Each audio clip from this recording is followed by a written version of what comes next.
ಎಲ್ರಿಗೂ ನಮಸ್ಕಾರ. ನಾಳೆ ಇದೇ ವೇದಿಕೆಯಲ್ಲಿ ಸಂಜೆ 6ರಿಂದ 8 ಗಂಟೆಯವರೆಗೆ ವಿದ್ವಾನ್ ಶ್ರೀಧರ್ ಸಾಗರ್ ಅವರಿಂದ ಸ್ಯಾಕ್ಸೋಫೋನ್ ವಾದನ ಕಾರ್ಯಕ್ರಮ ಇರುತ್ತೆ. ಸಂಜೆ 6ರಿಂದ 8.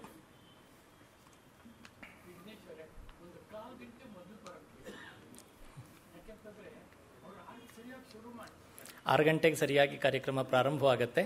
ಒಂದು 10 ನಿಮಿಷ ಮುಂಚೆಯೇ ಬಂದು ಸಭಾಂಗಣದಲ್ಲಿದ್ದರೆ ಎಲ್ರಿಗೂ ಕ್ಷೇಮ. 3 ದಿನದಿಂದ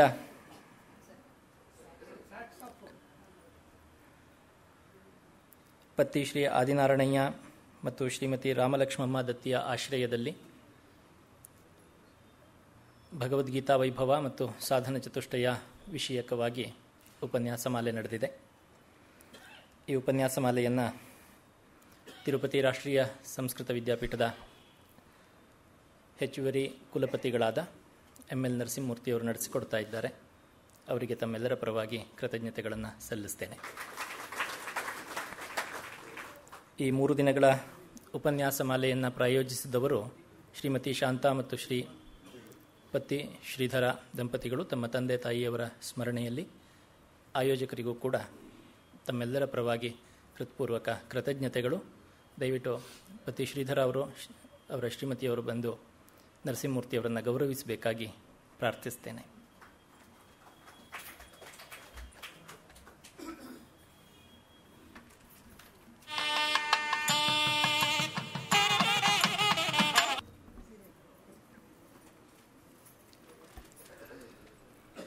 ಬಹುಶಃ ಈ ಸಂಸ್ಥೆಗೆ, ವೇದಿಕೆಗೆ ಭಗವದ್ಗೀತೆ ಹೊಸದೇನಲ್ಲ. DVGಯವರೇ 60ರ ದಶಕದಲ್ಲಿ ಸುಮಾರು 2 ವರ್ಷಗಳ ಕಾಲ ಇಲ್ಲಿ ನಿರಂತರವಾಗಿ ನಡೀತಾ ಇದ್ದ ಸ್ಟಡಿ ಸರ್ಕಲ್ನಲ್ಲಿ ಭಗವದ್ಗೀತೆಯ ಪಾಠವನ್ನು ಮಾಡಿದ್ರಂತೆ. ಅದು ಎಷ್ಟು ವಿವರವಾಗಿತ್ತು, ಎಷ್ಟು ಅರ್ಥಪೂರ್ಣವಾಗಿತ್ತು ಅಂತಂದರೆ, ಮತ್ತು 1-2 ವರ್ಷ ಕಳೆಯುವಷ್ಟೊತ್ತಿಗೆ ಮತ್ತೊಮ್ಮೆ ಅದೇ ವಿಷಯವನ್ನೇ ಪಾಠಕ್ಕೆ ಆಯ್ಕೆ ಮಾಡಿಕೊಂಡು ಎಲ್ಲರ ಒತ್ತಾಯದ ಮೇರೆಗೆ ಇನ್ನೊಮ್ಮೆ ಭಗವದ್ಗೀತಾ ಪಾಠ ಇಲ್ಲಿಯ ಸ್ಟಡಿ ಸರ್ಕಲಲ್ಲಿ ನಡೆದಿತ್ತಂತೆ. ಅದನ್ನೇ ಆಮೇಲೆ ರೆಕಾರ್ಡ್ ಮಾಡಿಕೊಂಡು ರಾಮಸ್ವಾಮಿಯವರು ಅದನ್ನು ಲಿಪ್ಯಂತರಗೊಳಿಸಿ ಈಗ ಏನು ಜೀವನ ಧರ್ಮ ಯೋಗ ಅನ್ನುವ ಹೆಸರಿನಲ್ಲಿ DVG ಕೃತಿ ಶ್ರೇಣಿಯ 2ನೇ ಸಂಪುಟ ನಮಗೆ ಲಭ್ಯ ಇದೆ. ಅದು ಇಲ್ಲಿ DVGಯವರೇ ನಡೆಸಿದ ಭಗವದ್ಗೀತಾ ಸ್ಟಡಿ ಸರ್ಕಲ್ ಪಾಠದ ಪುಸ್ತಕ ಬರಹ ರೂಪ. ಅದಾದ ನಂತರವೂ ಕೂಡ ಇಲ್ಲಿ ಅನೇಕ ಸಂದರ್ಭಗಳಲ್ಲಿ ಭಗವದ್ಗೀತಾ ವಿಷಯಕ ಉಪನ್ಯಾಸಗಳು, ಪ್ರವಚನಗಳು ನಡೆದಿದೆ. ಪೂರ್ಣ ಭಗವದ್ಗೀತೆ ಕವರ್ ಟು ಕವರ್ ಅನ್ನುವ ರೀತಿಯಲ್ಲಿ ಅದರ ಪ್ರತಿ ಶ್ಲೋಕವನ್ನು ಅರ್ಥವಿವರಣೆ, ವ್ಯಾಖ್ಯಾನ ಮಾಡಬೇಕು ಅನ್ನೋ ಅಪೇಕ್ಷೆಯ ಮೇರೆಗೆ ಬಹುಶಃ ಕಳೆದ 6 ವರ್ಷಗಳ ಕಾಲ ನಿರಂತರವಾಗಿ ಒಂದು ಸರಣಿಯೂ ಕೂಡ ಇದೇ ವೇದಿಕೆಯಲ್ಲಿ ನಡೆದಿದೆ. ಅದರ ಧ್ವನಿ ಮುದ್ರಿಕೆ ಕೂಡ ಲಭ್ಯ ಇದೆ. ಇಷ್ಟೆಲ್ಲ ಯಾಕೆ ಹೇಳಬೇಕಾಯಿತು ಅಂತಂದರೆ, ಭಗವದ್ಗೀತಾ ವೈಭವ ಅಂದರೆ ಅಂಥದ್ದು ಅಂತ. ಅದು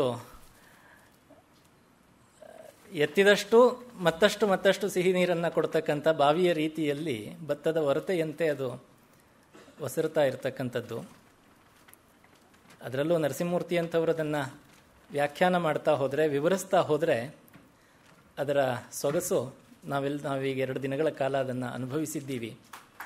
ತುಂಬ ಸಂದರ್ಭಗಳಲ್ಲಿ ತತ್ವಶಾಸ್ತ್ರ, ವೇದಾಂತ ಅಂತಂದರೆ ಅದು ತುಂಬ ಬೋರು ಹೊಡೆಸುವ ವಿಷಯ ಅನ್ನೋದು ಎಲ್ಲ ಕಡೆಗೂ ಜನಸಾಮಾನ್ಯರಲ್ಲಿ ಪ್ರಚಲಿತವಿರತಕ್ಕಂಥ ಒಂದು ಸಂಗತಿ.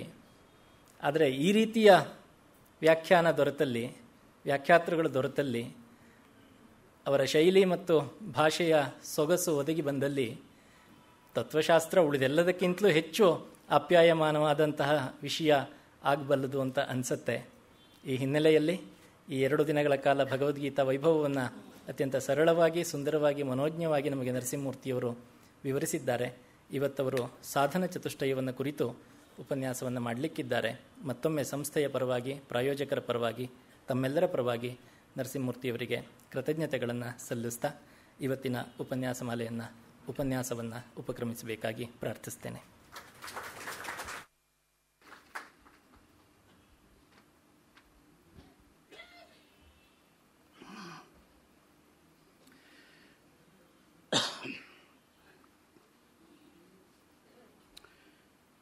ದೇವೀಂ ವಾಚಮಜನಯಂತ ದೇವಾಸ್ತಾಂ ವಿಶ್ವರೂಪಾಃ ಪಶವೋ ವದಂತಿ ಸಾನೋ ಮಂದ್ರೇಶಮೂರ್ಜನ್ದುಹಾನಾ ಧೇನುರ್ವಾಗಸ್ಮಾನುಪಸುಷ್ಟುತೈತು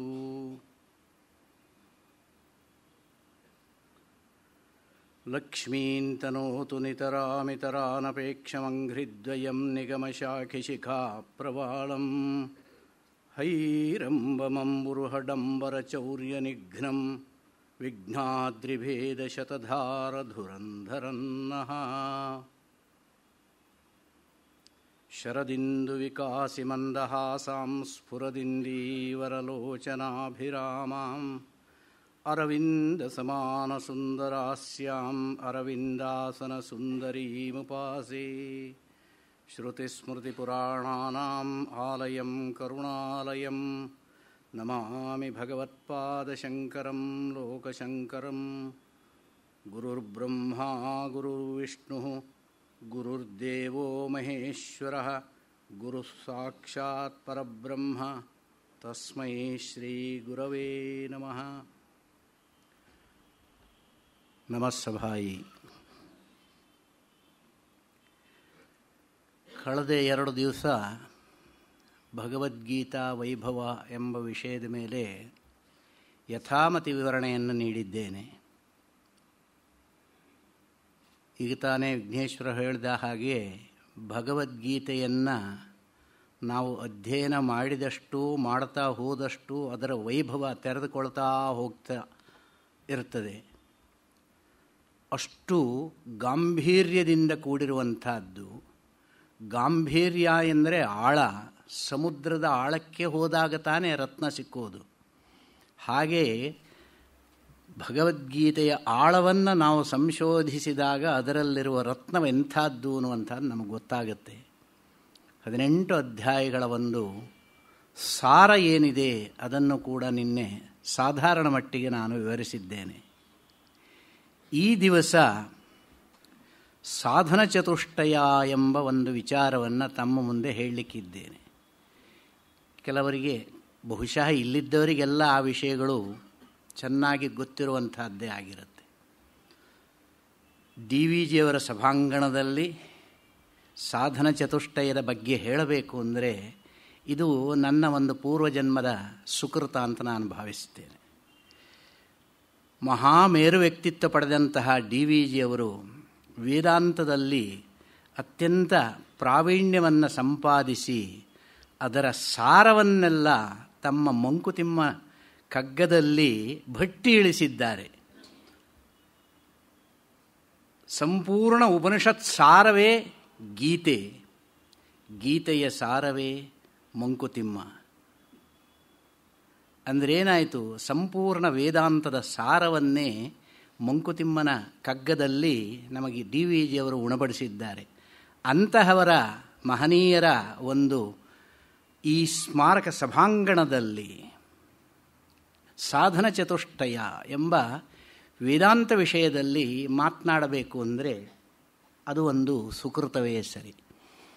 ವಿಶೇಷವಾಗಿ ಸಾಧನ ಚತುಷ್ಟಯದ ಬಗ್ಗೆ ಹೇಳಲಿಕ್ಕೆ ಹೊರಟಾಗ ಗೀತೆಯಲ್ಲಿ ಯದ್ಯಪಿ ನಿನ್ನೆ ವಿವರಿಸಿದಾಗ ನಾನು ಮಧುಸೂದನ ಸರಸ್ವತಿಗಳು ತಮ್ಮ ಗೀತಾ ಸಾರವನ್ನು ವಿವರಿಸುವ ಶ್ಲೋಕಗಳಲ್ಲಿ ಈ ಒಂದು ಸಾಧನ ಚತುಷ್ಟಯವನ್ನು ಕೂಡ ಗೀತೆಯೂ ಕೂಡ ಸೂಚಿಸುತ್ತೆ ಎಂಬ ಮಾತನ್ನು ಹೇಳಿದ್ದಾರೆ. ಏನಿದು ಸಾಧನ ಚತುಷ್ಟಯ?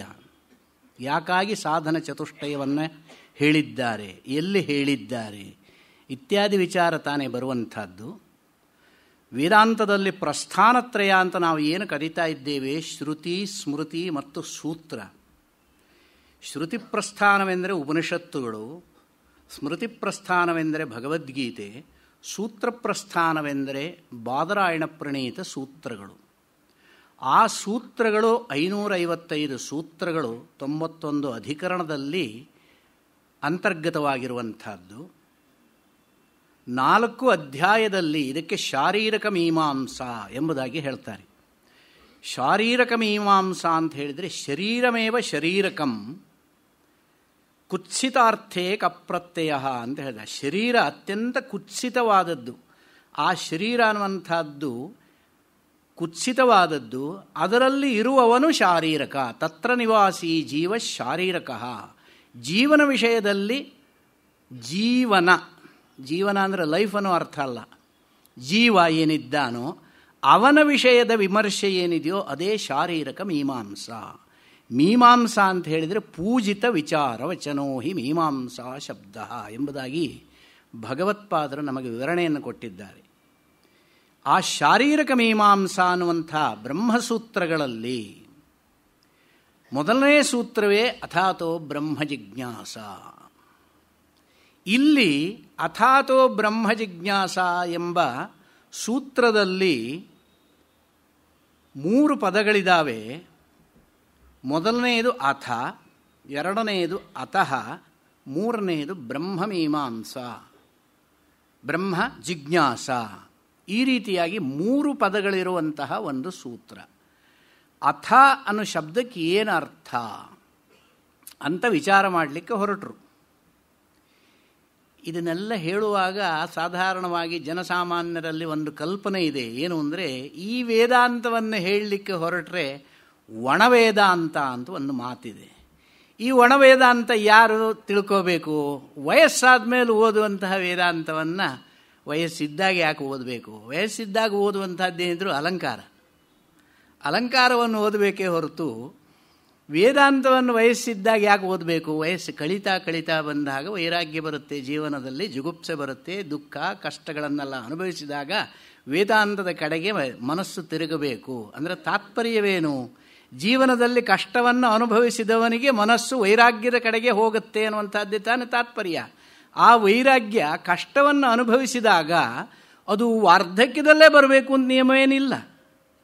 ವೈರಾಗ್ಯ ಪ್ರಥಮ ಸೋಪಾನವೇ ಹೊರತು ಅದು ಸಣ್ಣ ವಯಸ್ಸಿನಲ್ಲೂ ಬರಬಹುದು. ಕೆಲವರಿಗೆ ಪೂರ್ವಜನ್ಮ ಸಂಸ್ಕಾರ ವಿಶೇಷವಿದ್ದಾಗ ಅದಕ್ಕೆ ಪೂರ್ವಜನ್ಮ ಸಂಸ್ಕಾರ ಬೇಕು. ಎಷ್ಟೋ ಜನ ನೋಡ್ತೇವೆ ನಾವು ಸಣ್ಣ ವಯಸ್ಸಿನಲ್ಲೇ ವೈರಾಗ್ಯವನ್ನು ಹೊಂದಿದವರಾಗಿರ್ತಾರೆ. ಒಳ್ಳೆ ಬ್ರಹ್ಮಚರ್ಯ ಪರಿಪಾಲನೆ ಮಾಡುವಂತಹ ವಯಸ್ಸಿನಲ್ಲಿ ಯೌವನದಲ್ಲೇ ವಿರಕ್ತರಾಗಿ ಎಲ್ಲವನ್ನೂ ಬಿಟ್ಟು ಹೋಗ್ತಾರೆ. ಯಾಕೆ ಹೋಗ್ತಾರೆ ಅಂತ ಕೇಳಿದರೆ ಅದು ವೈರಾಗ್ಯದ ಮಹತ್ವ. ಭರ್ತೃಹರಿ ಅದನ್ನೇ ಹೇಳಿದ್ದಾನೆ. ವೈರಾಗ್ಯಮೇವಾ ಭಯಂ, ಎಲ್ಲದರಲ್ಲೂ ಕೂಡ ಭಯ ಅನ್ನುವಂಥದ್ದಿದೆ. ಭಯ ಇಲ್ಲದೇ ಇರೋದು ಯಾವುದರಲ್ಲಿ ಅಂತ ಕೇಳಿದರೆ ವೈರಾಗ್ಯದಲ್ಲಿ. ವಿರಕ್ತನಾದಾಗ ಭಯ ರಹಿತನಾಗ್ತಾನೆ. ಅದಕ್ಕೋಸ್ಕರವಾಗಿ ಹಿಂದೆಲ್ಲ ಇರುವಂತಹ ಸನ್ಯಾಸಿಗಳು, ಋಷಿಗಳು, ಮಹರ್ಷಿಗಳು ಇಂಥವರೆಲ್ಲ ಅವರನ್ನು ಕಂಡ್ರೆ ಬಾಕಿ ಉಳಿದವರು ಹೆದರ್ತಾ ಇದ್ದರೆ ಹೊರತು ಅವರು ಯಾರಿಗೂ ಹೆದರ್ತಾ ಇರಲಿಲ್ಲ. ಯಾಕೆ ಅಂದರೆ ಅವರಿಗೆ ಪ್ರಪಂಚದಿಂದ ಆಗಬೇಕಾದ್ದು ಏನೂ ಇರಲಿಲ್ಲ. ಪ್ರಪಂಚದಿಂದ ಆಗಬೇಕಾದ್ದು ಯಾರ್ಯಾರಿಗೆ ಏನೇನಿದೆಯೋ ಅವರು ಹೆದರ್ತಾನೇ ಇರಬೇಕು. ಭೋಗೇ ರೋಗ ಭಯಂ, ಕುಲೆ ಚ್ಯುತಿ ಭಯಂ, ವಿತ್ತೇ ನೃಪಾಲಾತ್ ಭಯಂ, ಮಾನೇ ದೈನ್ಯ ಭಯಂ. ಈ ರೀತಿಯಾಗಿ ಒಂದೊಂದಕ್ಕೂ ಒಂದೊಂದು ಭಯ ಇದ್ದೇ ಇದೆ. ದುಡ್ಡು ಇಲ್ಲದಿದ್ದಾಗ ಸಂಪಾದನೆ ಮಾಡಿದರೆ ಚೋರ ಭಯ, ಅಥವಾ ಇನ್ಕಮ್ ಟ್ಯಾಕ್ಸ್ನವ್ರ ಭಯ, ಸರ್ಕಾರದ ಭಯ ಇತ್ಯಾದಿಯಾಗಿ ಭಯಗಳು ಇದ್ದೇ ಇರ್ತವೆ. ಭೋಗೇ ರೋಗ ಭಯ, ಚೆನ್ನಾಗಿ ಭೋಗವನ್ನು ಅನುಭವಿಸ್ತಾ ಇದ್ದರೆ ರೋಗವನ್ನು ಬಿಡುತ್ತೆ. ಬೇಕಾದ್ದನ್ನೆಲ್ಲ ತಿಂತಾ ಇದ್ದರೆ ರೋಗ ಭಯ. ಈ ರೀತಿಯಾಗಿ ಎಲ್ಲದರಲ್ಲೂ ಒಂದೊಂದು ರೀತಿಯಾಗಿ ಭಯ ಇದೆ. ಆದರೆ ಭಯ ಇಲ್ಲದೇ ಇರುವಂತಹದ್ದು ವೈರಾಗ್ಯಮೇವಾ ಭಯಂ. ಅದೇ ಒಂದೇ ವೈರಾಗ್ಯವೇ ಅಭಯ ಅಂತ ಹೇಳ್ತಾರೆ.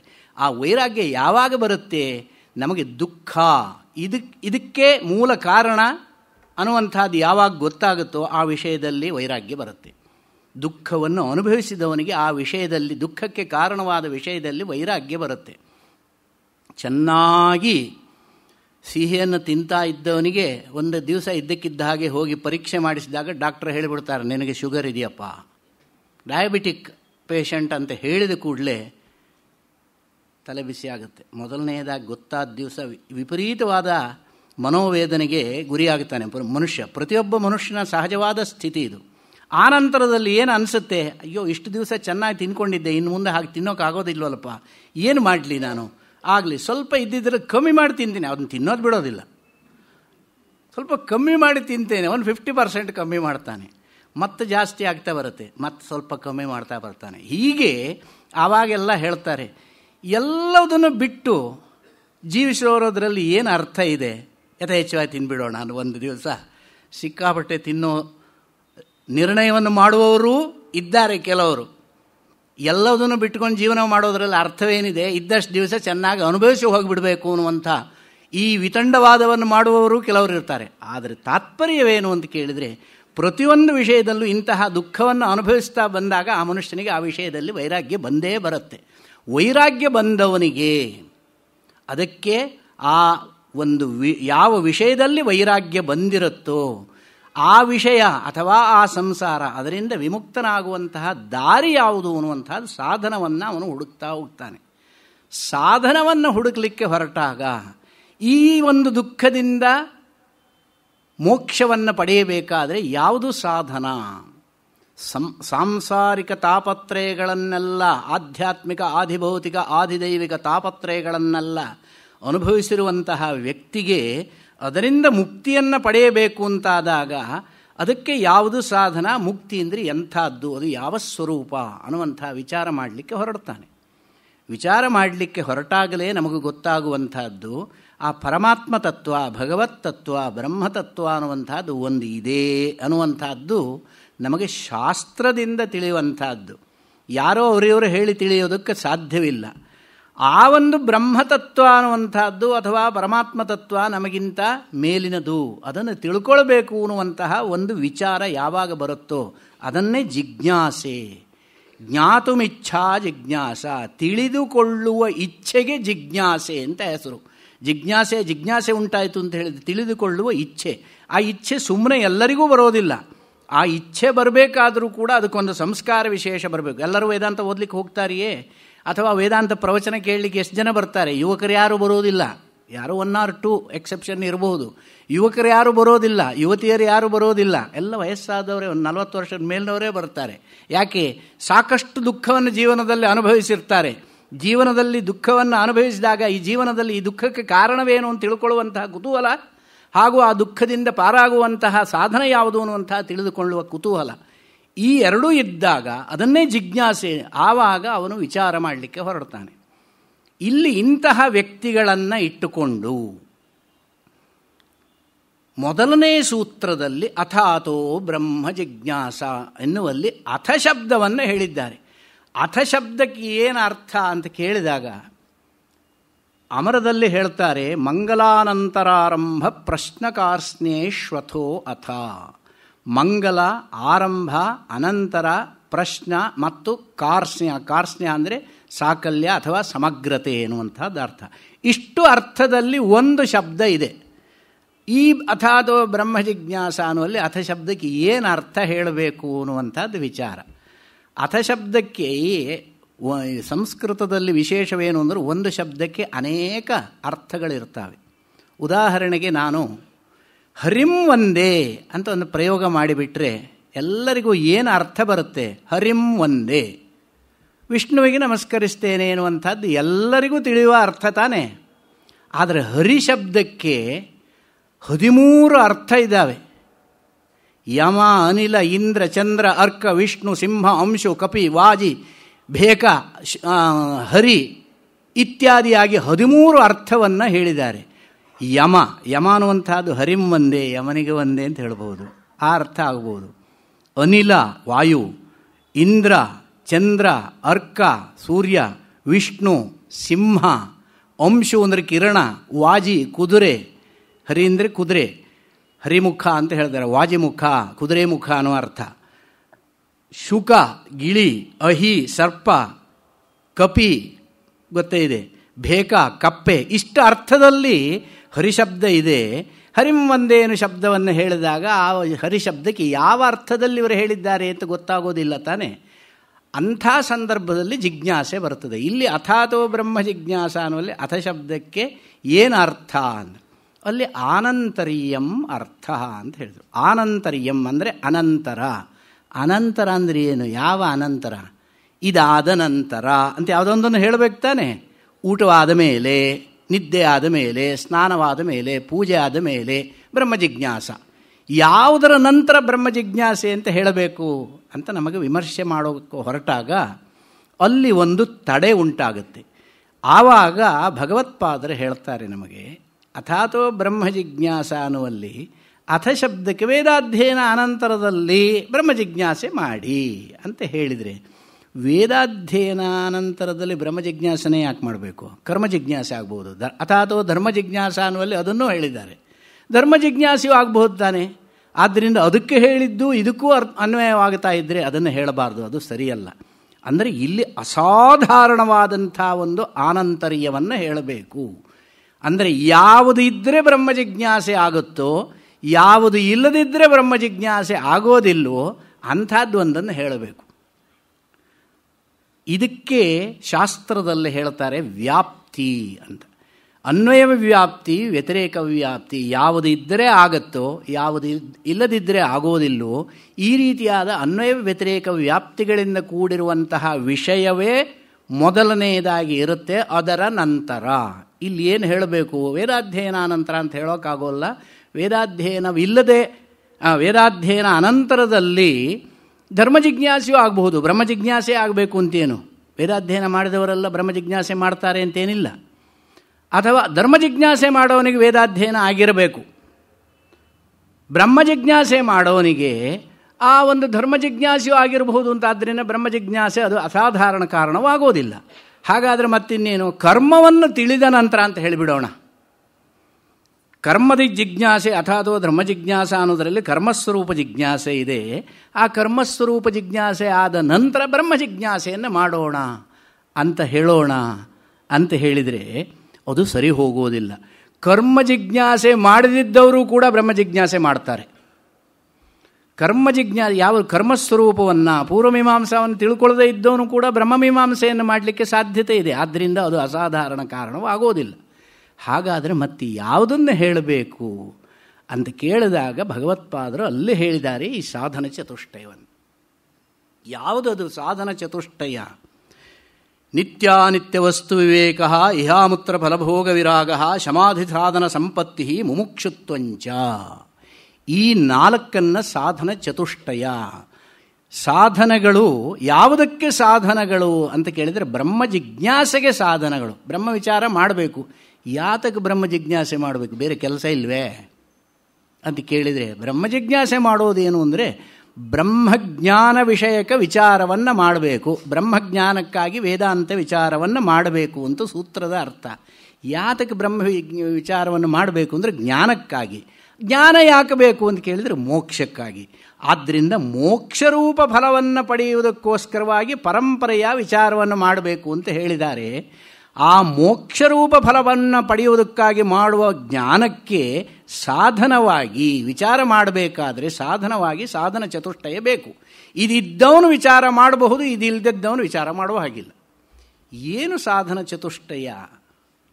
ನಿತ್ಯಾನಿತ್ಯ ವಸ್ತು ವಿವೇಕ. ನಿತ್ಯವಾದದ್ದು ಯಾವುದು, ಅನಿತ್ಯವಾದದ್ದು ಯಾವುದು ಅನ್ನುವಂತಹ ಜ್ಞಾನ ಮೊದಲು ಬರಬೇಕು. ಇದು ಹೇಗೆ ಬರುತ್ತೆ ಅಂತ ಕೇಳಿದರೆ ವೇದಾಧ್ಯಯನವನ್ನು ಮಾಡಿದವನಿಗೆ ವೇದದಲ್ಲಿ ಬರುವ ಕೆಲವು ವಾಕ್ಯಗಳಿದ್ದಾವೆ. ತದ್ಯಥೇಹ ಕರ್ಮಚಿತೋ ಲೋಕಃ ಕ್ಷೀಯತೆ ಏವಮೇವ ಅಮುತ್ರ ಪುಣ್ಯಚಿತೋ ಲೋಕಃ ಕ್ಷೀಯತೆ ಅಂತ ಕೆಲವು ವಾಕ್ಯಗಳಿದ್ದಾವೆ. ಯಾರು ಕರ್ಮವನ್ನು ಮಾಡ್ತಾರೋ, ಕರ್ಮದಿಂದ ಸಂಪಾದನೆ ಮಾಡಿರುವಂತಹ ಪುಣ್ಯವೇನಿದೆಯೋ ಆ ಪುಣ್ಯ ಯಾವತ್ತೋ ಒಂದು ದಿವಸ ನಾಶವಾಗಿ ಹೋಗುತ್ತೆ. ಹೇಗೆ ನಾಶವಾಗುತ್ತೆ?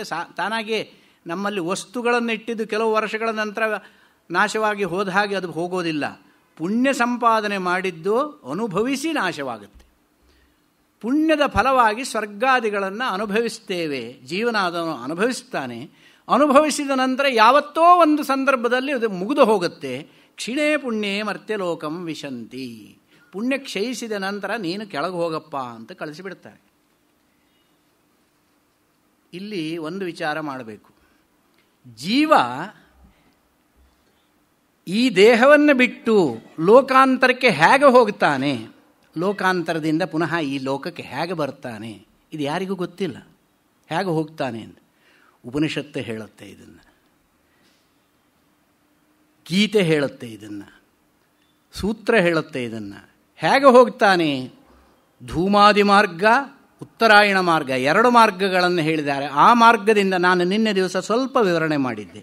ಧೂಮಾದಿ ಮಾರ್ಗಗಳಲ್ಲಿ ಹೋಗ್ತಾರೆ ಜೀವರು. ಈ ದೇಹವನ್ನು ಬಿಟ್ಟ ನಂತರ ಜೀವ ಯಾವ ರೂಪದಲ್ಲಿ ಹೋಗ್ತಾನೆ ಅಂತ ಕೇಳಿದರೆ ಅವನಿಗೆ ಲಿಂಗ ಶರೀರ ಅಂತ ಇರುತ್ತೆ. ಲಿಂಗ ಶರೀರ ಅಂದರೆ ಸೂಕ್ಷ್ಮ ಶರೀರ. ಇದು ದೊಡ್ಡ ಸ್ಥೂಲ ಶರೀರ. ಈ ಶರೀರವನ್ನು ಇಲ್ಲಿ ಬಿಡಲೇಬೇಕು. ಬಿಟ್ಟ ನಂತರ ಅವನು ಸೂಕ್ಷ್ಮ ಶರೀರದಲ್ಲಿರ್ತಾನೆ. ಆ ಸೂಕ್ಷ್ಮ ಶರೀರಕ್ಕೆ ನಾಶವಿಲ್ಲ. ಅದಕ್ಕೆ ನಾಶವಾಗೋದು ಯಾವಾಗ ಅಂತ ಕೇಳಿದರೆ ಬ್ರಹ್ಮಜ್ಞಾನ ಬಂದಾಗ ಮಾತ್ರ. ಅಲ್ಲಿಯವರೆಗೆ ಅವನು ಸೂಕ್ಷ್ಮ ಶರೀರದಲ್ಲೇ ಇರ್ತಾನೆ. ಯಾವುದು ಅದು ಸೂಕ್ಷ್ಮ ಶರೀರ? ಕಣ್ಣಿಗೆ ಕಾಣೋದಿಲ್ವೇ? ಅದಕ್ಕೆ ಸೂಕ್ಷ್ಮ ಅಂತ ಹೇಳೋದು. ಯಾವುದು ಅಂತ ಕೇಳಿದರೆ ಪಂಚಪ್ರಾಣ ಮನೋಬುದ್ಧಿ ದಶೇಂದ್ರಿಯ ಸಮನ್ವಿತಂ ಅಪಂಚೀಕೃತ ಭೂತೋತ್ಥಂ ಸೂಕ್ಷ್ಮಾಂಗಂ ಭೋಗ ಸಾಧನಂ ಅಂತ ಹೇಳಿದ್ದಾರೆ. ಪಂಚಪ್ರಾಣಗಳು, ಪ್ರಾಣಾಪಾನ ವ್ಯಾನ ಉದಾನ ಸಮಾನ ರೂಪ ಪಂಚಪ್ರಾಣಗಳು.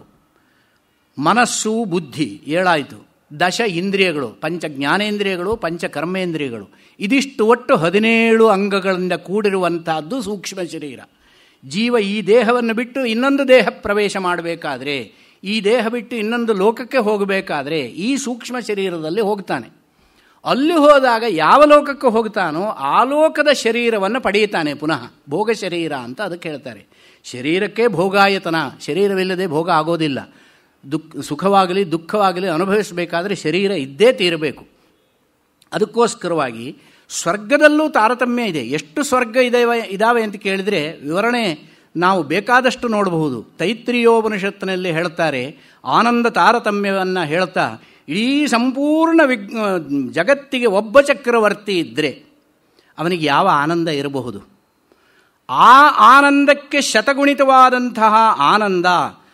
ತಸ್ಯೇಯಂ ಪೃಥಿವೀ ಸರ್ವಾ ವಿತ್ತಸ್ಯ ಪೂರ್ಣಾಸ್ಯ ಸ ಏಕೋ ಮಾನುಷ ಆನಂದ ತೇ ಯೇ ಶತಂ ಮಾನುಷ ಆನಂದಾ ಸ ಏಕೋ ದೇವಾನಾಂ ಮನುಷ್ಯಗಂಧರ್ವಾಣಾಮಾನಂದಃ ತೇ ಯೇ ಶತಂ ಮನುಷ್ಯಗಂಧರ್ವಾಣಾಮಾನಂದಾ ಸ ಏಕೋ ದೇವಗಂಧರ್ವಾಣಾಮಾನಂದಃ ಶ್ರೋತ್ರಿಯಸ್ಯ ಚ ಕಾಮಃ ತಸ್ಯ ತೇ ಯೇ ಶತಂ ದೇವಗಂಧರ್ವಾಣಾಮಾನಂದಾ ಸ ಏಕೋ ದೇವಾನಾಮಾನಂದಃ ತೇ ಯೇ ಶತಂ ಪಿತॄಣಾಂ ಚಿರಲೋಕಲೋಕಾನಾಮಾನಂದಾ ಸ ಏಕೋ ದೇವಾನಾಮಾನಂದಃ ತೇ ಯೇ ಶತಂ ದೇವಾನಾಮಾನಂದಾ ಸ ಏಕ ಆಜಾನಜಾನಾಂ ದೇವಾನಾಮಾನಂದಃ ತೇ ಯೇ ಶತಂ ಆಜಾನಜಾನ ದೇವಾನಾಮಾನಂದಾ ಸ ಏಕೋ ದೇವಾನಾಮಾನಂದಃ ತೇ ಯೇ ಶತಂ ದೇವಾನಾಮಾನಂದಾ ಸ ಏಕಃ ಕರ್ಮದೇವಾನಾಂ ದೇವಾನಾಮಾನಂದಃ ಯೇ ಕರ್ಮಣಾ ದೇವಾನಪಿ ತೇ ಯೇ ಶತಂ ದೇವಾನಾಮಾನಂದಾಃ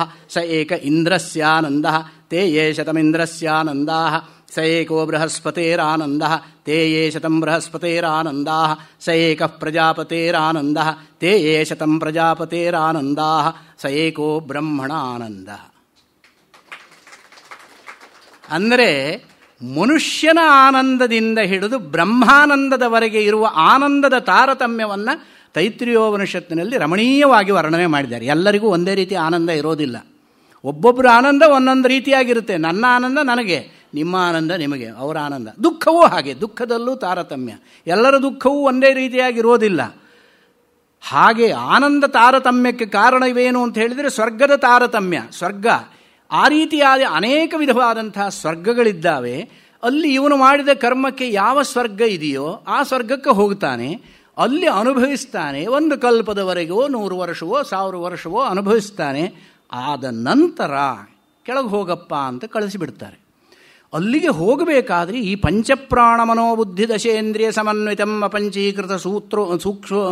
ಅಪಂಚೀಕೃತ ಭೂತೋತ್ಥಂ ಸೂಕ್ಷ್ಮಾಂಗಂ ಭೋಗ ಸಾಧನಂ ಅಂತ ಯಾವ ಸೂಕ್ಷ್ಮ ಶರೀರ ಇದೆಯೋ ಸೂಕ್ಷ್ಮ ಶರೀರದಿಂದ ಅವನು ಅಲ್ಲಿಗೆ ಹೋಗ್ತಾನೆ.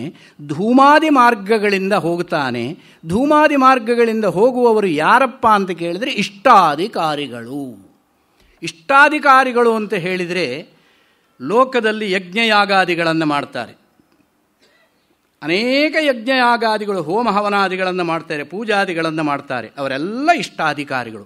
ಆದಿಪದದಿಂದ ಹೇಳ್ತಾರೆ ಪೂರ್ತ ದತ್ತ. ಪೂರ್ತ ಅಂತ ಹೇಳಿದರೆ ಕೆರೆ, ಬಾವಿ ಅಥವಾ ರಸ್ತೆ, ಉದ್ಯಾನವನ ಇತ್ಯಾದಿಗಳನ್ನೆಲ್ಲ ಮಾಡ್ತಾರೆ. ಅದಕ್ಕೆ ಪೂರ್ತ. ಆನಂತರದಲ್ಲಿ ದತ್ತ ಅಂದರೆ ದಾನ.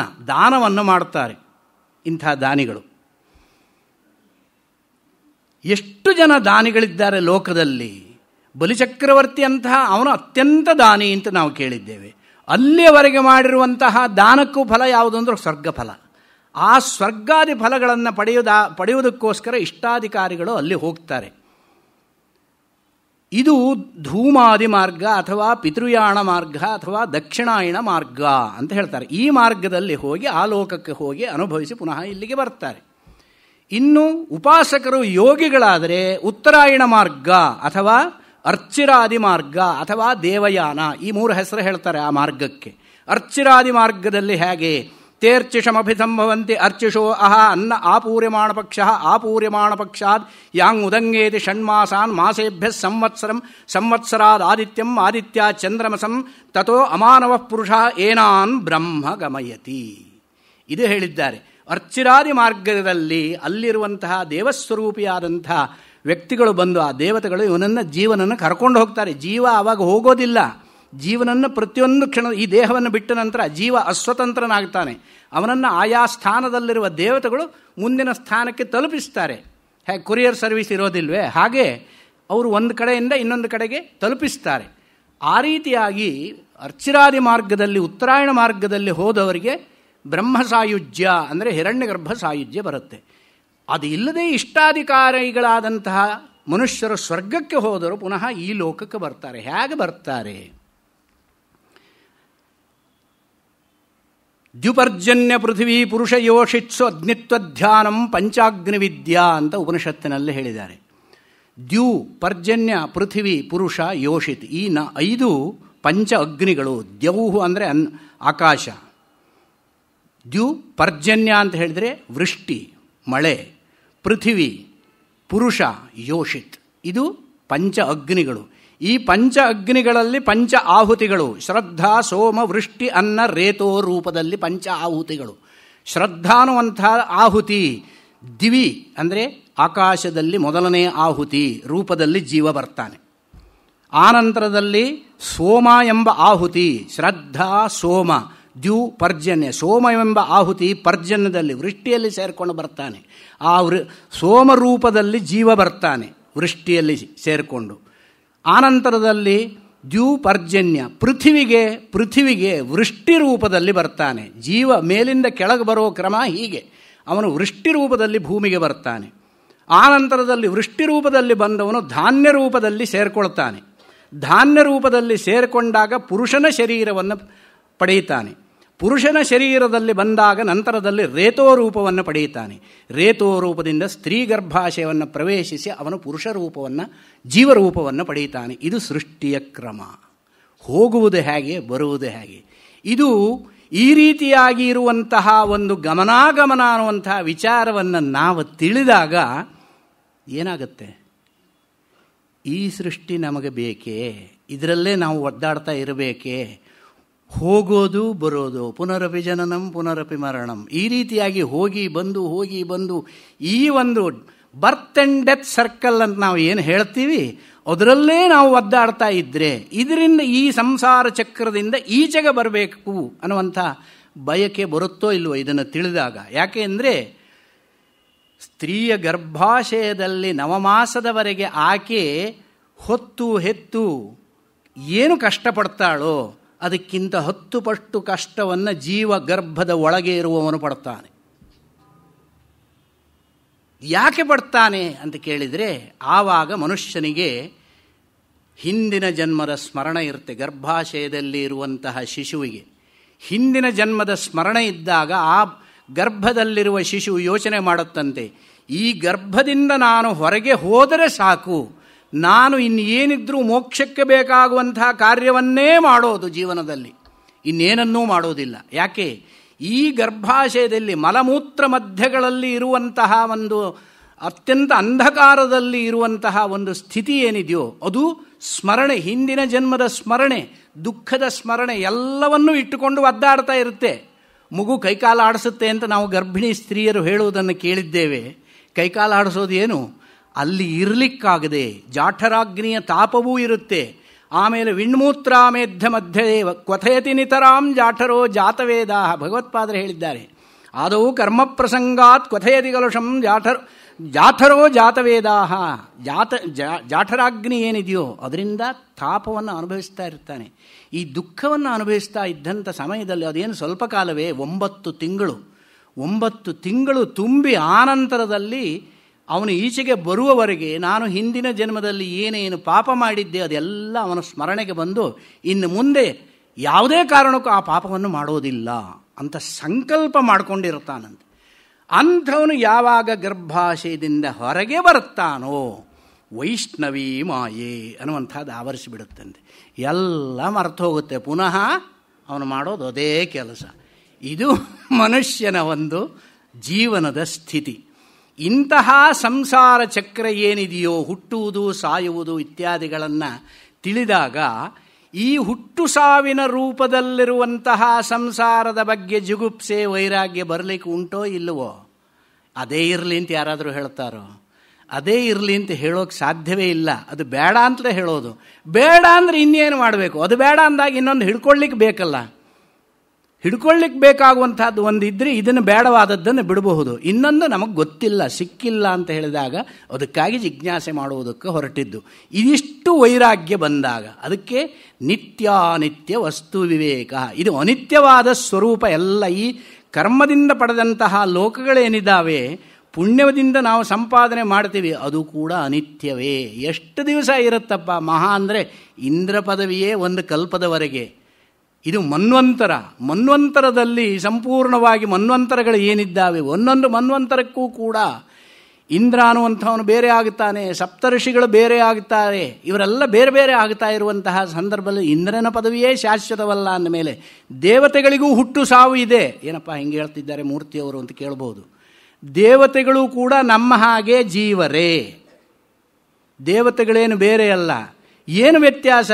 ಕ್ರಿಮಿಕೀಟಾದಿಗಳಿಗೆ ಎಷ್ಟು ಆಯಸ್ಸಿದೆ ಅದಕ್ಕಿಂತ ಮನುಷ್ಯರಿಗೆ ಜಾಸ್ತಿ ಆಯಸ್ಸಿದೆ. ನಮಗಿಂತ ಜಾಸ್ತಿ ಆಯಸ್ಸು ದೇವತೆಗಳಿಗೆ. ಅವರು ಕಲ್ಪದವರೆಗೆ ಇರ್ತಾರೆ, ನಾವು ಕಲ್ಪದಲ್ಲಿ 18 ಜನ್ಮ ಪಡೆಯುತ್ತೇವೆ. ಅಷ್ಟೇ ವ್ಯತ್ಯಾಸ. ಅವರು ಜೀವರೇ, ನಾವು ಜೀವರೇ. ಅದಕ್ಕೋಸ್ಕರವಾಗಿ ಹೇಳಿದ್ದು ಶ್ರುತಿಯಲ್ಲಿ ಪುಣ್ಯೋ ವೈ ಪುಣ್ಯೇನ ಕರ್ಮಣಾ ಭವತಿ ಪಾಪ ಪಾಪೇನ ಉಭಾಭ್ಯಾಮೇವ ಮನುಷ್ಯಲೋಕಂ. ಪುಣ್ಯವನ್ನು ಮಾಡಿದವರು ದೇವತೆಗಳಾಗಿ ಹುಟ್ಟುತ್ತಾರೆ, ದೇವತೆಗಳಾಗಿ ಅವರಿಗೆ ಜನ್ಮ. ದೇವತೆಗಳ ಜನ್ಮವನ್ನು ಕೂಡ ನೀವು ಮಹಾಭಾರತಾದಿಗಳಲ್ಲಿ ವಿವರಣೆಯನ್ನು ನೋಡಿರಬಹುದು. ಆ ರೀತಿಯಾದಂಥ ದೇವತಾ ಜನ್ಮವಾಗಲಿ, ಮನುಷ್ಯ ಜನ್ಮವಾಗಲಿ, ಕ್ರಿಮಿಕೀಟಾದಿ ಜನ್ಮವಂತೂ ಸಹಜವಾಗಿಯೇ ದುಃಖಕಾರಕವಾದದ್ದು. ಏವಂಚ ನಮಗೇನು ಹೇಳಿದ ಹಾಗಾಯಿತು? ಎಲ್ಲೆಲ್ಲಿ ಜನ್ಮ ಇದೆಯೋ ಅಲ್ಲೆಲ್ಲ ದುಃಖ ಇದ್ದೇ ಇದೆ, ಅಲ್ಲೆಲ್ಲ ಮೃತ್ಯು ಇದ್ದೇ ಇದೆ. ಇಂದ್ರಾದಿ ದೇವತೆಗಳಿಗೂ ಕೂಡ ಕಲ್ಪಾಂತದಲ್ಲಿ ಅವಸಾನವಾಗಿಯೇ ಆಗತ್ತೆ. ದುಃಖಕಾರಕವಾದದ್ದು. ಈ ದುಃಖದಿಂದ ಹೊರಗೆ ಬರಬೇಕಾದ್ರೆ ಏನು? ಈ ಸಂಸಾರದಲ್ಲಿ ಅವನಿಗೆ ವೈರಾಗ್ಯ ಬರುತ್ತೆ. ಈ ದುಃಖವನ್ನು ನೋಡಿ ನೋಡಿ ನೋಡಿ ಆವಾಗ ನಿತ್ಯಾನಿತ್ಯ ವಸ್ತು, ನಿತ್ಯವಾದದ್ದು ಪರಮಾತ್ಮ ಸ್ವರೂಪ ಒಂದೇ. ಅನಿತ್ಯವಾದದ್ದು ಬಾಕಿ ಎಲ್ಲ ಪರಮಾತ್ಮ ಅತಿರಿಕ್ತವಾದದ್ದು ಎಲ್ಲವೂ ಅನಿತ್ಯವಾದದ್ದು. ನಿತ್ಯಾನಿತ್ಯ ಗೊತ್ತಾದ ಮೇಲೆ ಇನ್ನೇನು ಉಳಿದಿದೆ ತಿಳ್ಕೊಳ್ಳಿಕ್ಕೆ ಅಂತ ಹೇಳಿಬಿಡ್ಬೋದು. ನಿತ್ಯಾನಿತ್ಯ ವಸ್ತು ವಿವೇಕ ಅನ್ನುವಂಥದ್ದು ಸಾಮಾನ್ಯ ಜ್ಞಾನ. ಇದು ಔಟ್ಲೈನ್ ನಾಲೆಡ್ಜ್ ಅಂತ ನಾವೇನು ಹೇಳ್ತೀವಿ. ಆಪಾತತಃ ಜ್ಞಾನಂ, ಸಾಮಾನ್ಯ ಜ್ಞಾನ ಇದು. ನಿತ್ಯವಾದದ್ದು ಪರಮಾತ್ಮ ಸ್ವರೂಪ, ಅನಿತ್ಯವಾದದ್ದು ಬಾಕಿ ಎಲ್ಲವುದು. ಇಷ್ಟು ಗೊತ್ತಾದರೆ ಪರಮಾತ್ಮ ಸ್ವರೂಪ ಯಾವುದು ಅಂತ ಗೊತ್ತಿಲ್ಲ. ಅದಕ್ಕೋಸ್ಕರವಾಗಿ ಮೊದಲನೇ ಸಾಧನ ಚತುಷ್ಟಯದಲ್ಲಿ ಮೊದಲನೇ ಸಾಧನ ನಿತ್ಯಾನಿತ್ಯ ವಸ್ತು ವಿವೇಕ. ನಿತ್ಯವಾದದ್ದು ಪರಮಾತ್ಮ ತತ್ವ ಅಂತ ಹೇಗೆ ಗೊತ್ತಾಯಿತು? ನ ಸ ಪುನರಾವರ್ತತೆ ಅನ್ನುವಂಥ ಶ್ರುತಿ ಇದೆ. ತದ್ಯಥೇ ಕರ್ಮಚಿತೋ ಲೋಕ, ಕರ್ಮದಿಂದ ಸಂಪಾದಿಸುವ ಲೋಕ ಕ್ಷಯಿಸುತ್ತೆ. ನ ಸ ಪುನರಾವರ್ತತೆ, ಅಂಥವನು ಪುನಃ ಈ ಸಂಸಾರಕ್ಕೆ ಬರೋದಿಲ್ಲ. ಯಾರು? ಜ್ಞಾನಿಯಾದವನು ಬರೋದಿಲ್ಲ. ಜ್ಞಾನಿಯಾದವನಿಗೆ ಜ್ಞಾನವಿರುತ್ತೆ. ಜ್ಞಾನ ಅಂದ್ರೇನು? ಅವನೇ ಸಾಕ್ಷಾತ್ ಪರಮಾತ್ಮ ಸ್ವರೂಪನಾಗ್ತಾನೆ. ಪರಮಾತ್ಮ ಸ್ವರೂಪನಾದವನಿಗೆ, ಪರಮಾತ್ಮ ತತ್ವ ತಿಳಿದವನಿಗೆ ಪುನಃ ಸಂಸಾರಕ್ಕೆ ಬರುವಂತಹ ಪ್ರಸಂಗ ಬರುವುದಿಲ್ಲ. ಈ ಒಂದು ನಿತ್ಯಾನಿತ್ಯ ವಸ್ತು ವಿವೇಕ ಬಂದಾಗ ನಿತ್ಯವಾದದ್ದು ಯಾವುದಿದೆಯೋ ಅದನ್ನು ಪಡೆಯಬೇಕು ಅಂತ ಬಯಸ್ತಾನೆ. ಪಡೆಯಬೇಕು ಅಂತ ಬಯಸೋದೇನೋ ಸರಿ, ಅದಕ್ಕೆ ಬೇಕಾದಂಥ ಅರ್ಹತೆ ಸಾಧನಾನುಷ್ಠಾನ ಮಾಡಬೇಕಲ್ಲ.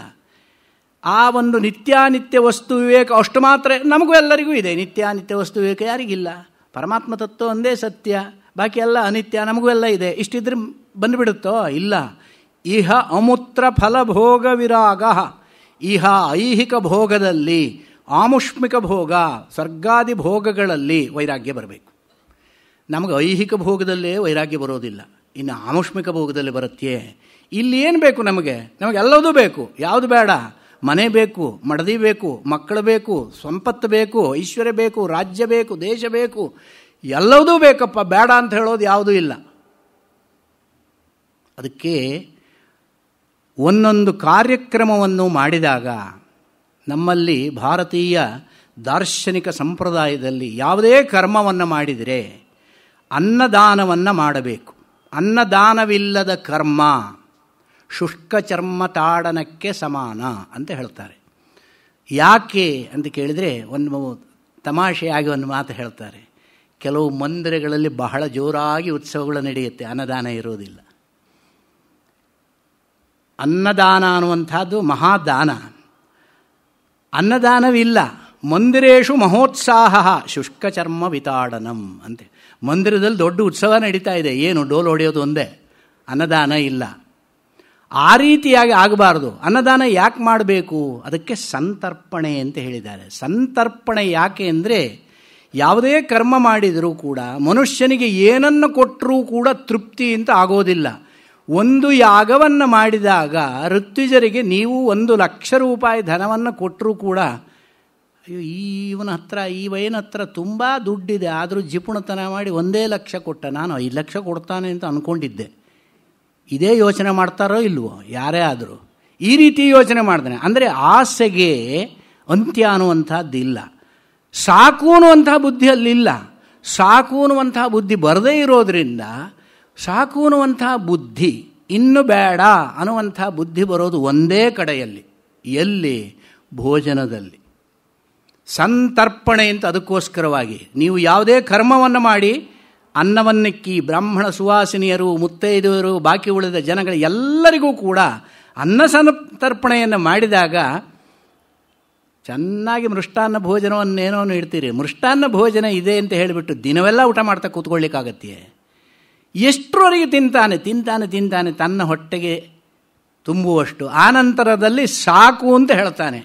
ಸಾಕು ಅಂತ ಹೇಳಿದ್ರು ಒತ್ತಾಯ ಮಾಡಿದಾಗ ಬೇಡ ಅಂತ ಹೇಳ್ತಾನೆ. ಸಾಕು ಅನ್ನೋದು ಹೇಳೋದು, ಬೇಡ ಅಂತ ಹೇಳೋದು ಊಟದಲ್ಲಿ ಒಂದೇ. ಇನ್ನು ಯಾವುದರಲ್ಲಾರು ಉಂಟ ಹೇಳಿ?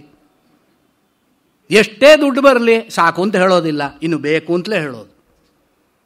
ಅದಕ್ಕೋಸ್ಕರವಾಗಿ ಯಾವುದೇ ಕರ್ಮ ಮಾಡಿದರೂ ಸಂತರ್ಪಣೆ ಯಾವಾಗ ಸಮ್ಯಕ್ ತರ್ಪಯತಿ, ಅಲ್ಲಿ ಚೆನ್ನಾಗಿ ತೃಪ್ತಿಯನ್ನು ಪಡೆಯುತ್ತಾನೆ. ಆದ್ದರಿಂದ ಸಂತರ್ಪಣೆ. ಆ ಸಂತರ್ಪಣೆ ಇಲ್ಲದ ಕರ್ಮ ಹೇಗಾಗುತ್ತೆ ಅಂದರೆ, ಮಂದಿರದಲ್ಲಿ ಉತ್ಸವವನ್ನು ಮಾಡಿ ಸಂತರ್ಪಣೆ ಮಾಡದೇ ಇದ್ದರೆ ಅದಕ್ಕೆ ಎಷ್ಟು ಬೆಲೆ ಬರುತ್ತೋ ಹಾಗೇ ಆಗತ್ತೆ ಅಂತ ಹೇಳ್ತಾರೆ.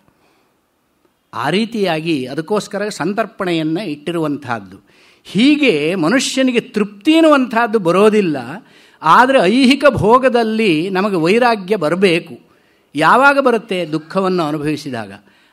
ಇದರಲ್ಲಿ ದುಃಖ ಬಂದರೂ ಕೂಡ, ವೈರಾಗ್ಯ ಬಂದರೂ ಕೂಡ, ಆಮುಷ್ಮಿಕ ಭೋಗ, ಸ್ವರ್ಗಾದಿ ಭೋಗಗಳಲ್ಲಿ ಅಷ್ಟು ಸುಲಭವಾಗಿ ಯಾರಿಗೂ ವೈರಾಗ್ಯ ಬರುವುದಿಲ್ಲ. ಸ್ವರ್ಗಲೋಕ ನಮಗೆ ಸಿಕ್ಲಪ್ಪ, ಈಗ ಮಾಡಿಟ್ಟಿದ್ದು ಹುತಂಚ ದತ್ತಂಚ ತಥೈವ ತಿಷ್ಠತಿ. ಏನು ಯಾಗಾದಿಗಳನ್ನು ಮಾಡಿದ್ದೀಯೋ, ಏನು ದಾನಾದಿಗಳನ್ನು ಮಾಡಿದ್ದೀಯೋ ಅದು ಹಾಗೇ ಉಳ್ಕೊಂಡಿರುತ್ತೆ. ಸ್ವರ್ಗದಲ್ಲಿ ಭೋಗವನ್ನು ಕೊಡುತ್ತೆ. ಸ್ವರ್ಗದಲ್ಲಿ ಭೋಗ ಅನುಭವಿಸುವಷ್ಟು ಹೊತ್ತು ಚೆನ್ನಾಗಿಯೇ ಇರುತ್ತೆ.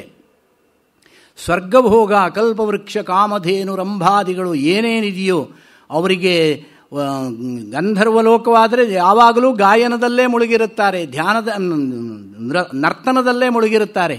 ಈ ರೀತಿಯಾದಂಥ ಭೋಗದಲ್ಲಿ ಇದ್ದವರಿಗೆ ಆ ಭೋಗದಲ್ಲಿ ಇದ್ದಷ್ಟು ಹೊತ್ತು ಅದರ ಒಂದು ನಶ್ವರತೆ ಗೊತ್ತಾಗುವುದಿಲ್ಲ.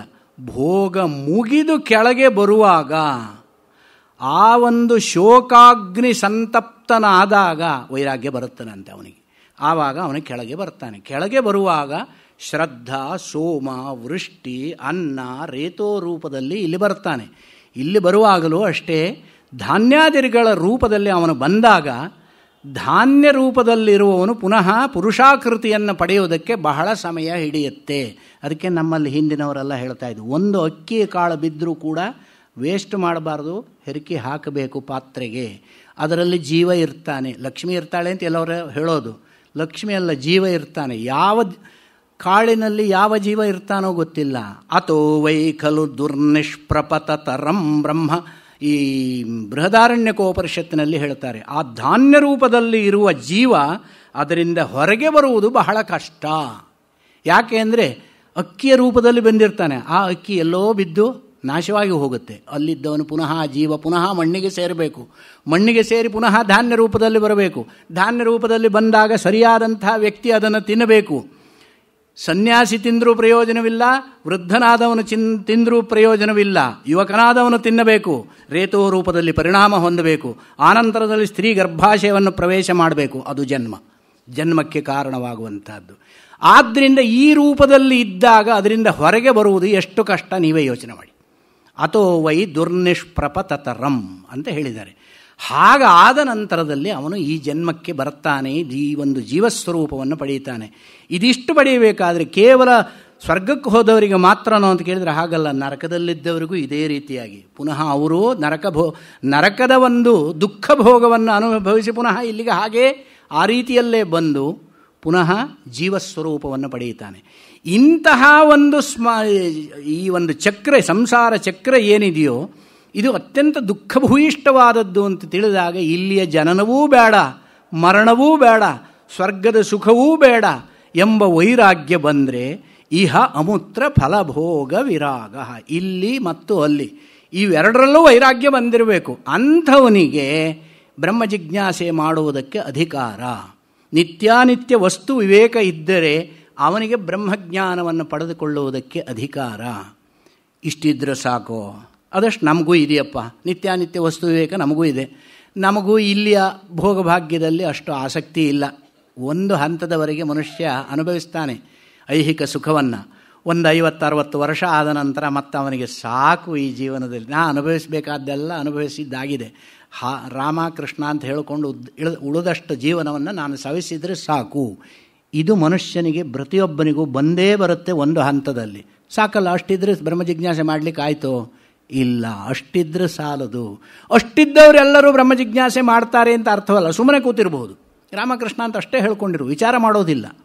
ಅದಕ್ಕೆ ಶಮಾದಿ ಷಟ್ಕ ಸಂಪತ್ತಿ ಅಂತ ಹೇಳ್ತಾರೆ. ಶಾಂತೋದಾಂತ ಉಪರತ ಸ್ಥಿತಿಕ್ಷು ಶ್ರದ್ಧಾವಿತ್ತೋ ಭೂತ್ವಾ ಆತ್ಮನ್ಯೇವಾತ್ಮಾನಂ ಪಶ್ಯೇರ್ ಎಂಬುದಾಗಿ ಬೃಹದಾರಣ್ಯಕೋಪನಿಷತ್ನಲ್ಲಿ ಹೇಳಿದೆ. ಶಾಂತಃ ದಾಂತಃ ಸಮಾಹಿತಃ ಶ್ರದ್ಧಾವಿತ್ತೋ ಭೂತ್ವಾ ಆತ್ಮನ್ಯೇವ ಅಂದರೆ ಶಮ ಮತ್ತು ದಮ. ಶಮ ಅಂತ ಹೇಳಿದರೆ ಅಂತರಿಂದ್ರಿಯ ನಿಗ್ರಹ, ಮನಸ್ಸಿನ ನಿಗ್ರಹ. ದಮ ಅಂತ ಹೇಳಿದರೆ ಬಹಿರಿಂದ್ರಿಯ ನಿಗ್ರಹ. ನಮ್ಮ ಚಕ್ಷುರಾದಿ ಪಂಚ ಜ್ಞಾನೇಂದ್ರಿಯಗಳಾಗಲಿ ಪಂಚ ಕರ್ಮೇಂದ್ರಿಯಗಳಾಗಲಿ ಅವುಗಳನ್ನು ನಿಗ್ರಹ ಮಾಡದೆ ಏನೂ ಮಾಡಲಿಕ್ಕೆ ಸಾಧ್ಯವಿಲ್ಲ. ಆದ್ದರಿಂದ ಈ ಒಂದು ಪಂಚಜ್ಞಾನೇಂದ್ರಿಯ ಪಂಚಕರ್ಮೇಂದ್ರಿಯಗಳ ನಿಗ್ರಹವೇ ದಮ. ಶಾಂತಃ ದಾಂತಃ ಉಪರತಿ. ಉಪರತಿ ಅಂತ ಹೇಳಿದರೆ ಸನ್ಯಾಸ. ಸನ್ಯಾಸ ಅಂತ ಹೇಳಿದರೆ ಕಾಷಾಯ ವಸ್ತ್ರ ಹಾಕ್ಕೊಂಡು ಕೂತು ಬಿಟ್ಟರೆ ಅದು ಮಾತ್ರ ಸನ್ಯಾಸವಲ್ಲ. ಸನ್ಯಾಸ ಮನಸ್ಸಿನಿಂದ ಆಗಬೇಕೇ ಹೊರತು ಬಾಹ್ಯರೂಪದ ಸನ್ಯಾಸ ಅದು ಪ್ರಯೋಜನವಿಲ್ಲದದ್ದು.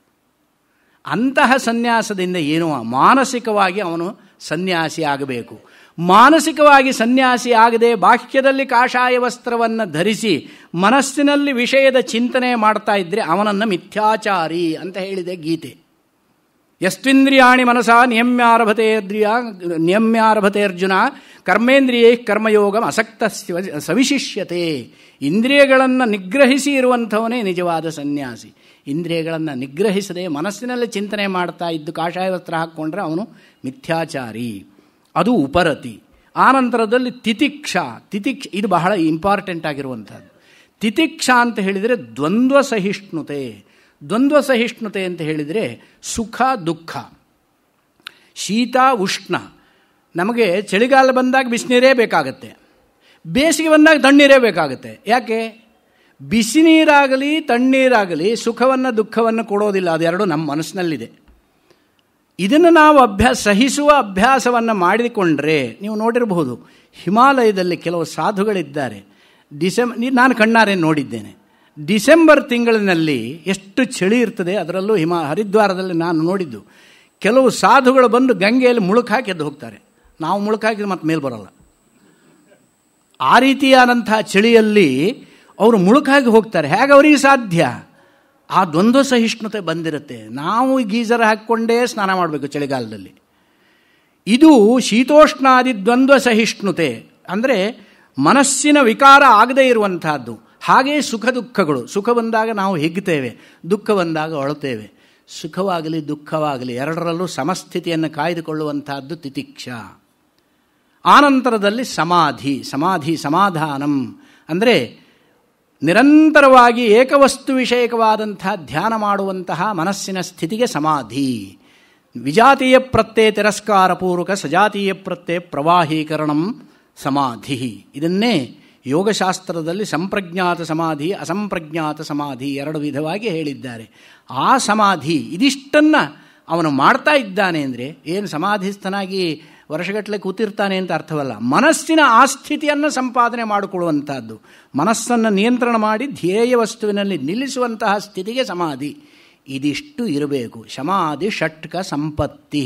ಇದಿಷ್ಟು ಇದ್ದವನು ಬ್ರಹ್ಮಜಿಜ್ಞಾಸೆ ಮಾಡೋದಕ್ಕೆ ಅಧಿಕಾರಿ. ಹೌದಪ್ಪ, ಇವೆಲ್ಲ ಇದೆ, ಇವು ಮೂರೂ ಇದೆ. ಮೋಕ್ಷೇಚ್ಛೆಯೇ ಇಲ್ಲದೇ ಇದ್ದರೆ ಅವನು ಯಾಕೆ ವಿಚಾರ ಮಾಡ್ತಾನೆ? ಅದಕ್ಕೋಸ್ಕರವಾಗಿ ಮುಮುಕ್ಷುತ್ವ, ಮೋಕ್ಷದ ಇಚ್ಛೆ ಇದು ಬೇಕು. ಮೋಕ್ಷದ ಇಚ್ಛೆ ಇದ್ದರೆ ಮನುಷ್ಯನಿಗೆ ಎಲ್ಲದಕ್ಕಿಂತ ಬಲವಾದ ಪ್ರೇರಣೆ ಯಾವುದರಿಂದ ಬರುತ್ತೆ ಅಂದರೆ ಇಚ್ಛೆಯಿಂದಲೇ. ಈಗ ನನ್ನ ಮನಸ್ಸಿಗೆ ಹೀಗೆ ಇಚ್ಛೆ ಬಂದಿದೆ, ನಾನು ಈ ಕೆಲಸ ಮಾಡಬೇಕು, ಮಾಡಿಯೇ ಮಾಡ್ತಾನೆ. ಅದು ಇಲ್ಲದೇ ಇದ್ದರೆ ಯಾರು ಎಷ್ಟು ಸಾರಿ ಹೇಳಿದರೂ ಮಾಡೋದಿಲ್ಲ. ಅವನ ಮನಸ್ಸಿಗೆ ಬರಲಿಲ್ಲ ಅಂತ ಹೇಳಿದರೆ ಮಾಡೋದಿಲ್ಲ. ಮನಸ್ಸಿಗೆ ಬರೋದು ಅಂತ ಹೇಳಿದ್ರೇನು? ಮನಸ್ಸಿನಲ್ಲಿ ಆ ಇಚ್ಛೆ ಹುಟ್ಟೋದು. ಅದು ಮುಮುಕ್ಷುತ್ವ. ಮೋಕ್ಷದ ವಿಷಯದಲ್ಲಿ ಇಚ್ಛೆ ಬಂದಾಗ ಇದಿಷ್ಟು ಸಾಧನ ಚತುಷ್ಟಯ, ಇದಿಷ್ಟು ಇದೆಯಪ್ಪ, ಅವನಿಗೆ ಮೋಕ್ಷ ಬಂದುಬಿಡುತ್ತೋ? ಇಲ್ಲ, ಸಾಧನ ಅನುಷ್ಠಾನ ಮಾಡಬೇಕು. ಪುನಃ ಸಾಧನ ಇದಿಷ್ಟು ಬಂದ ನಂತರ ಅವನು ಬ್ರಹ್ಮಜ್ಞಾನಕ್ಕೋಸ್ಕರವಾಗಿ ವಿಚಾರ ಮಾಡುವುದಕ್ಕೆ. ಯಾವುದು ಅದು ವಿಚಾರ? ಶ್ರವಣ ಮನನ ನಿಧಿಧ್ಯಾಸನ ಅಂತ ಅಂತರಂಗ ಸಾಧನಗಳು ಮೋಕ್ಷಕ್ಕೆ ಅಂತ ಹೇಳ್ತಾರೆ. ಬೃಹದಾರಣ್ಯಕದಲ್ಲಿ ಸ್ವಲ್ಪ ಎಲ್ಲರನ್ನು ಹೊರಗೆ ಎಳೆಯೋದಕ್ಕೋಸ್ಕರ ಒಂದು ಕಥಾಪ್ರಸಂಗವನ್ನು ನಾನು ಹೇಳಲಿಕ್ಕಿದ್ದೇನೆ. ಇಲ್ಲಿ ಕಥೆಯನ್ನು ಆವಾಗವಾಗ ಹೇಳಬೇಕಾಗತ್ತೆ. ಯಾಕೆ ಅಂತ ಕೇಳಿದರೆ, ಬೃಹದಾರಣ್ಯಕದಲ್ಲಿ ಯಾಜ್ಞವಲ್ಕ್ಯ ಮೈತ್ರೇಯಿ ಸಂವಾದ ಅಂತ ಒಂದು ಕಥೆ ಇದೆ. ಯಾಜ್ಞವಲ್ಕ್ಯರ ಬಗ್ಗೆ ತಮಗೆಲ್ಲ ಗೊತ್ತಿರಬಹುದು. ಮಹಾನ್ ಮೇಧಾವಿ, ನಮಗೆ ಶುಕ್ಲ ಯಜುರ್ವೇದವನ್ನೇ ನಮಗೆ ತಂದುಕೊಟ್ಟಂತಹ ಮಹಾಮಹಿಮ ಋಷಿ. ಅವರು ಯಾಜ್ಞವಲ್ಕ್ಯರು ವೈಶಂಪಾಯನರ ಶಿಷ್ಯರು. ವೈಶಂಪಾಯನರ ಹತ್ರ ಸಂಪೂರ್ಣ ವೇದಾಧ್ಯಯನವನ್ನು ಮಾಡಿದ ನಂತರ ಇವರು ಒಂದು ಸಂದರ್ಭದಲ್ಲಿ ಸ್ವಲ್ಪ ಅಹಂಕಾರವನ್ನು ತೋರಿದರು ಅಂತ ಹೇಳಿಬಿಟ್ಟು, ಗುರುಗಳು ನನ್ನಿಂದ ಅಧ್ಯಯನ ಮಾಡಿದ್ದಷ್ಟನ್ನೂ ಕೂಡ ನೀನು ವಾಪಸ್ಸು ಕಕ್ಕಿಬಿಡಬೇಕು ಅಂತ ಹೆದರಿಸಿಬಿಡ್ತಾರೆ. ಮನಸ್ಸಿಗೆ ಬೇಸರವಾಗಿ ಅವರಿಂದ ಅಧ್ಯಯನ ಮಾಡಿದ್ದಷ್ಟನ್ನು ಇವರು ಕಕ್ಕಿಬಿಡ್ತಾರಂತೆ. ಆವಾಗ ತಿತ್ತಿರಿ ಎಂಬ ಒಂದು ಜಾತಿಯ ಪಕ್ಷಿಗಳ ರೂಪದಲ್ಲಿ ಕೆಲವರು ಋಷಿಗಳು ಬಂದು ಅದನ್ನು ಅವರು ಕಕ್ಕಿರುವಂತಹ ವಾಂತಿಯನ್ನು ತಿಂದುಬಿಡ್ತಾರಂತೆ. ಅದೇ ತೈತ್ತಿರೀಯ ಶಾಖ ಅಂತ ಆಗಿದ್ದು. ತಿತ್ತಿರಿಗಳಿಂದ ಬಂದಿರುವಂತಹದ್ದು ತೈತ್ತಿರೀಯ ಶಾಖ. ಅಂತಹ ಒಂದು ಇದಾದ ನಂತರ ಯಾಜ್ಞವಲ್ಕ್ಯರು ಸೂರ್ಯೋಪಾಸನೆಯನ್ನು ಮಾಡಿ ಸಮಗ್ರ ವೇದವನ್ನು ಪೂರ ಪಡ್ಕೊಂಡ್ಬಿಡ್ತಾರೆ ಅವರು. ಅಂತಹ ಮಹಾತ್ಮರು, ಅವರಿಗೆ ಇಬ್ಬರು ಹೆಂಡತಿಯರು. ನೋಡಿ, ನಮ್ಮಲ್ಲಿ ಲೌಕಿಕವಾಗಿ ಒಂದು ಪ್ರಹಸನವಾದಂಥ ಮಾತಿದೆ. ವೇದಾಂತಿಗಳು ಯಾರಿರ್ತಾರೋ ಅವರಿಗೆ ಮಕ್ಕಳು ಜಾಸ್ತಿ ಅಂತ ಒಂದು ಮಾತು ಹೇಳ್ತಾರೆ. ಹೇಳೋದೆಲ್ಲ ವೇದಾಂತ, ಮಕ್ಕಳು ಮಾತ್ರ ಜಾಸ್ತಿ ಅವರಿಗೆ. ತಮಾಷೆಯಾಗಿ ಹೇಳೋದುಂಟು ಹಿಂದೆ. ಅಂದರೆ ಏನು? ಕೇವಲ ಶಬ್ದ ಮಾತ್ರದಿಂದಲೇ ಯಾರಿಗೂ ಮೋಕ್ಷ ಸಿಕ್ಕುವುದಿಲ್ಲ. ಶಬ್ದಬ್ರಹ್ಮಣಿ ನಿಷ್ಣಾತ ಪರಂಬ್ರಹ್ಮ ಅಧಿಗಚ್ಚತಿ. ಕೇವಲ ವಿನಾಪರೋಕ್ಷಾನುಭವಂ ಬ್ರಹ್ಮಶಬ್ದೈರ್ನ ಮುಚ್ಯತೆ. ವಿನಾ ಔಷಧಪಾನಂ ವ್ಯಾಧಿಭಿರ್ನ ಮುಚ್ಯತೆ. ಔಷಧ 100 ಸಾರಿ ಹೇಳಿದರೆ ವ್ಯಾಧಿ ಹೋಗುತ್ತೋ? ಪಾನ ಮಾಡಬೇಕು. ಬ್ರಹ್ಮ ಬ್ರಹ್ಮ ಬ್ರಹ್ಮ 100 ಸಾರಿ ಹೇಳಿದರೆ ಏನು ಪ್ರಯೋಜನ? ಮುಕ್ತಿ ಆಗೋದಿಲ್ಲ. ಅದಕ್ಕೆ ಸಾಧನೆ ಮಾಡಬೇಕು. ಹಾಗೆ ಈ ರೀತಿಯಾಗಿರುವಂತಹ ಸಂದರ್ಭದಲ್ಲಿ ಅವರಿಗೆ ಯಾಜ್ಞವಲ್ಕ್ಯರಿಗೆ ಇಬ್ಬರು ಹೆಂಡತಿಯರು. ಯಾರಪ್ಪ? ಮೈತ್ರೇಯಿ, ಕಾತ್ಯಾಯಿನಿ ಅಂತ. ಕಾತ್ಯಾಯಿನಿ ಸದ್ಗೃಹಿಣಿ, ಅವಳು ಮನೆ ಕೆಲಸ ಮಾಡಿಕೊಂಡು ಒಳ್ಳೆ ರೀತಿಯಾದ ಗೃಹಿಣಿಯಾಗಿದ್ದರು. ಮೈತ್ರೇಯಿ ಹಾಗಲ್ಲ, ಆಕೆ ಬ್ರಹ್ಮವಾದಿನಿ ಅಂತ ಹೇಳ್ತಾರೆ. ಒಂದು ದಿವಸ ಒಳ್ಳೆ ರೀತಿಯಲ್ಲಿ ಸಂಸಾರವಾಗಿತ್ತು. ಆನಂತರದಲ್ಲಿ ಒಂದು ಸಂದರ್ಭದಲ್ಲಿ ಇವರು ಕೂಡ ವಿರಕ್ತರಾಗಿ, ನಾನು ಇನ್ನು ಮುಂದೆ ಸನ್ಯಾಸವನ್ನು ತೆಗೆದುಕೊಳ್ತೇನೆ, ಪ್ರವ್ರಜಿಚಾಸ್ಮಿ ಅಂತ ಹೇಳ್ತಾರೆ. ನಾನು ಸನ್ಯಾಸವನ್ನು ತೆಗೆದುಕೊಳ್ತಾ ಇದ್ದೇನೆ. ಯಾವ ಹೆಂಡತಿಯರಿಗಾದರೂ ಸಂತೋಷವಾಗುತ್ತಾ ಗಂಡ ಸನ್ಯಾಸ ತಗೊಳ್ತಾನೆ ಅಂದರೆ? ಇವತ್ತಿನ ಕಾಲದಲ್ಲಿ ಕೆಲವರಿಗೆ ಆಗಬಹುದೇನೋ. 21ನೇ ಶತಮಾನದಲ್ಲಿ ಇವತ್ತು ಮದುವೆ ಆಗುತ್ತೆ, ನಾಳೆ ಡೈವರ್ಸ್ ಅಂಥವರಿಗೇನಾದರೂ ಆಗಬಹುದೇನೋ. ಆದರೆ ಸಾಧಾರಣವಾಗಿ ಭಾರತೀಯ ಸಂಸ್ಕೃತಿ ಇದಲ್ಲ, ಯಾರಿಗೂ ಸಂತೋಷವಾಗೋದಿಲ್ಲ. ಅವರು ಪ್ರವ್ರಜಿತಾಸ್ಮಿ, ಸನ್ಯಾಸವನ್ನು ತೆಗೆದುಕೊಳ್ತೇನೆ ಅಂತ ಹೇಳಿದಾಗ ಇಬ್ಬರಿಗೂ ಗಾಬರಿ ಆಗಿಬಿಡುತ್ತೆ. ಆವಾಗ ಕಾತ್ಯಾಯಿನಿ ಕೇಳ್ತಾರೆ, ನೀವು ಸನ್ಯಾಸ ತಗೊಂಡ್ರೆ ನಮ್ಮ ಗತಿ ಏನು ಅಂತ. ಏನು ಹೆದರಬೇಡಮ್ಮ, ಬೇಕಾದಷ್ಟು ಇನ್ಶೂರೆನ್ಸ್ ಮಾಡಿಟ್ಟಿದ್ದೇನೆ ಅನ್ನೋ ರೀತಿಯಲ್ಲಿ ಸಾಕಷ್ಟು ಸಂಪತ್ತನ್ನು ಕೂಡಿಟ್ಟಿದ್ದೇನೆ, ವಿತ್ತವನ್ನು ನಾನು ಸಂಗ್ರಹಿಸಿ ಇಟ್ಟಿದ್ದೇನೆ, ನಿಮ್ಮ ಮುಂದಿನ ಜೀವನಕ್ಕೆ ಸಾಕಾಗುವಷ್ಟು ಅಂತ ಹೇಳ್ತಾರೆ. ಕಾತ್ಯಾಯಿನಿ ಒಪ್ಕೊಂಡ್ಬಿಡ್ದೆ, ಪರವಾಗಿ ನೀವಿನ್ನೆಲ್ಲರೂ ಹೋಗಿ ಪರವಾಗಿಲ್ಲ ಅನ್ನೋ ರೀತಿಯಲ್ಲಿ ಅವಳು ಒಪ್ಕೊಂಡ್ಬಿಡ್ತಾಳೆ. ಆದರೆ ಮೈತ್ರೇಯಿ ಸುಮ್ಮನೆ ಕೂರೋದಿಲ್ಲ. ಸರಿಯಪ್ಪ, ನೀವು ವಿತ್ತವನ್ನು ಸಂಪತ್ತನ್ನು ಸಂರಕ್ಷಣೆ ಮಾಡಿ ಇಟ್ಟಿದ್ದೀರಿ ನಮಗೋಸ್ಕರ, ಕಿಮನೇನ ವಿತ್ತೇನ ಅಮೃತತ್ವ ಪ್ರಾಪ್ತಿ ಅಂತ ಕೇಳ್ತಾಳೆ. ಈ ಸಂಪತ್ತಿನಿಂದ ನನಗೆ ಅಮೃತತ್ವ ಬರುತ್ತೋ? ಆವಾಗ ಅವರು ಹೇಳಿ, ವಿತ್ತೇನ ತೋ ಅಮೃತತ್ವಸ್ಯ ನಾಶಾಸ್ತಿ. ಈ ಸಂಪತ್ತಿನಿಂದ ಅಮೃತತ್ವ ಪ್ರಾಪ್ತಿಯ ಆಸೆಯೂ ಇಲ್ಲ. ಆವಾಗ ಅವಳು ಕೇಳ್ತಾಳೆ, ಏನಾಹಂ ಅಮೃತಾಸ್ಯಾಂ ತೇನಾಹಂ ಕಿಂಕುರ್ಯಾಂ. ಯಾವುದರಿಂದ ನಮಗೆ ಅಮೃತತ್ವ ಪ್ರಾಪ್ತಿ ಇಲ್ಲೋ ಅದನ್ನು ತಗೊಂಡು ನಾನು ಏನು ಮಾಡಬೇಕಾಗಿದೆ? ಯದೇವ ಅಮೃತತ್ವ ಪ್ರಾಪ್ತಿ ಹೇತುಭೂತಂ ತದೇವ ಮೇ ಬ್ರೂಹಿ ಅಂತ ಹೇಳ್ತಾಳೆ. ಯಾವುದರಿಂದ ಅಮೃತತ್ವ ಪ್ರಾಪ್ತಿ ಆಗುತ್ತೋ ಅದನ್ನು ನನಗೆ ಹೇಳು ಅಂತ ಗಂಡನನ್ನು ಪೀಡಿಸ್ತಾಳೆ. ಆವಾಗ ಅವರು ಹೇಳ್ತಾರೆ, ನವಾರೇ ಪತ್ಯುಃ ಕಾಮಾಯ ಪತಿಃ ಪ್ರಿಯೋ ಭವತಿ ಆತ್ಮನಸ್ತು ಕಾಮಾಯ ಸರ್ವಂ ಪ್ರಿಯಂ ಭವತಿ. ನವಾರೇ ಜಾಯಾಯಾಃ ಕಾಮಾಯ ಜಾಯಾ ಪ್ರಿಯಾ ಭವತಿ ಆತ್ಮನಸ್ತು ಕಾಮಾಯ ಜಾಯಾ ಪ್ರಿಯಾ ಭವತಿ. ನವಾರೇ ಪುತ್ರಾಣಾಂ ಕಾಮಾಯ ಪುತ್ರಾಃ ಪ್ರಿಯಾ ಭವಂತಿ ಆತ್ಮನಸ್ತು ಕಾಮಾಯ ಪುತ್ರಾಃ ಪ್ರಿಯಾ ಭವಂತಿ. ನವಾರೇ ಬ್ರಹ್ಮಣಃ ಕಾಮಾಯ ಬ್ರಹ್ಮ ಪ್ರಿಯಂ ಭವತಿ ಆತ್ಮನಸ್ತು ಕಾಮಾಯ ಬ್ರಹ್ಮ ಪ್ರಿಯಂ ಭವತಿ. ನವಾರೇ ಕ್ಷತ್ರಸ್ಯ ಕಾಮಾಯ ಕ್ಷತ್ರಂ ಪ್ರಿಯಂ ಭವತಿ ಆತ್ಮನಸ್ತು ಕಾಮಾಯ ಸರ್ವಂ ಪ್ರಿಯಂ ಭವತಿ.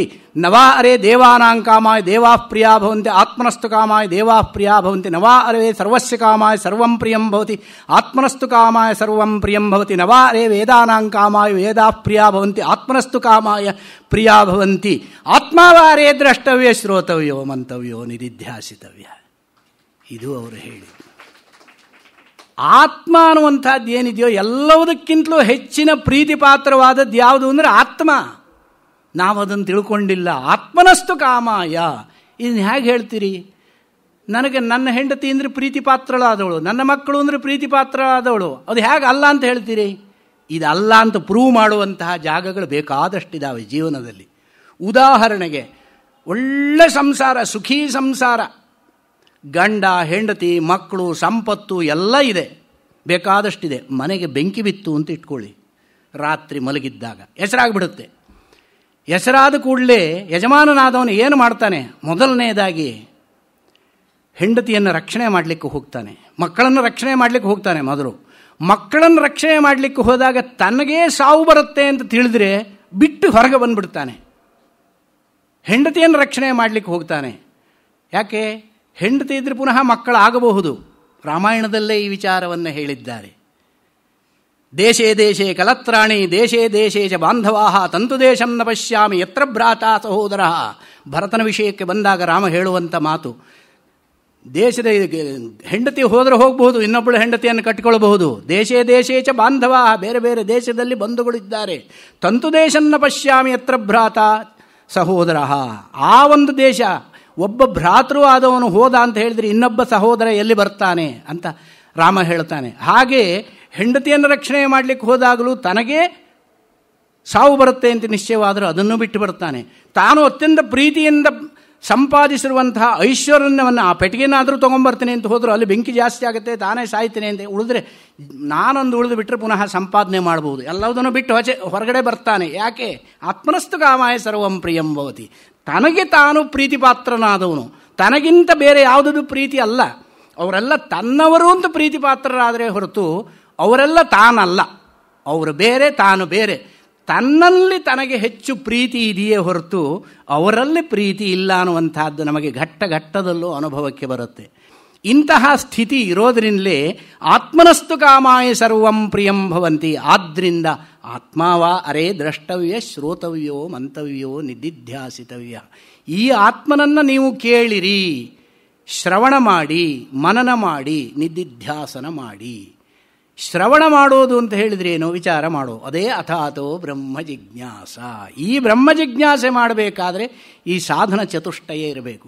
ಸಾಧನ ಚತುಷ್ಟಯ ಸಂಪನ್ನನಾದವನು ಈ ಒಂದು ಬ್ರಹ್ಮ ಜಿಜ್ಞಾಸೆ ಮಾಡುವುದಕ್ಕೆ ಅಧಿಕಾರಿ ಆಗುತ್ತಾನೆ.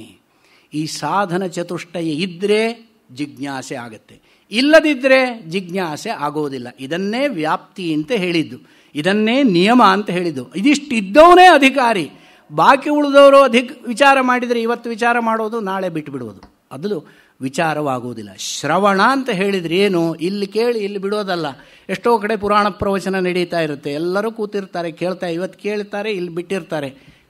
ತಮಾಷೆಗೆ ಹೇಳೋದಿದೆಯೇ, ರಾಮಸೀತೆಗೆ ಏನು ಸಂಬಂಧ? ದಿವಸ ರಾಮಾಯಣವನ್ನು ಕೇಳಿ ರಾಮಸೀತೆಯರಿಗೆ ಏನು ಸಂಬಂಧ, ಅಷ್ಟು ಗೊತ್ತಿಲ್ವೇ, ಅಣ್ಣ ತಂಗಿ ಅಲ್ವೇ ಅಂತ ಹೇಳಿದ್ರಂತೆ ಒಬ್ಬರು. ಹಾಗೆ ಹೇಳಿದ ಹಾಗೆ ಆದರೆ ಏನು ಪ್ರಯೋಜನ? ಅದು ಪ್ರಯೋಜನವಾಗೋದಿಲ್ಲ.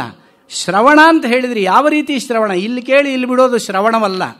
ಶ್ರವಣ ಅಂತ ಹೇಳಿದರೆ ಕೇಳಿದ ವಿಷಯವನ್ನು ಅದರ ಅರ್ಥ ಇಷ್ಟೇ ಅಂತ ನಿಶ್ಚಯಾತ್ಮಕ ಜ್ಞಾನವನ್ನು ಪಡೆದುಕೊಳ್ಳುವುದಕ್ಕೆ ಶ್ರವಣ ಅಂತ ಹೇಳ್ತಾರೆ.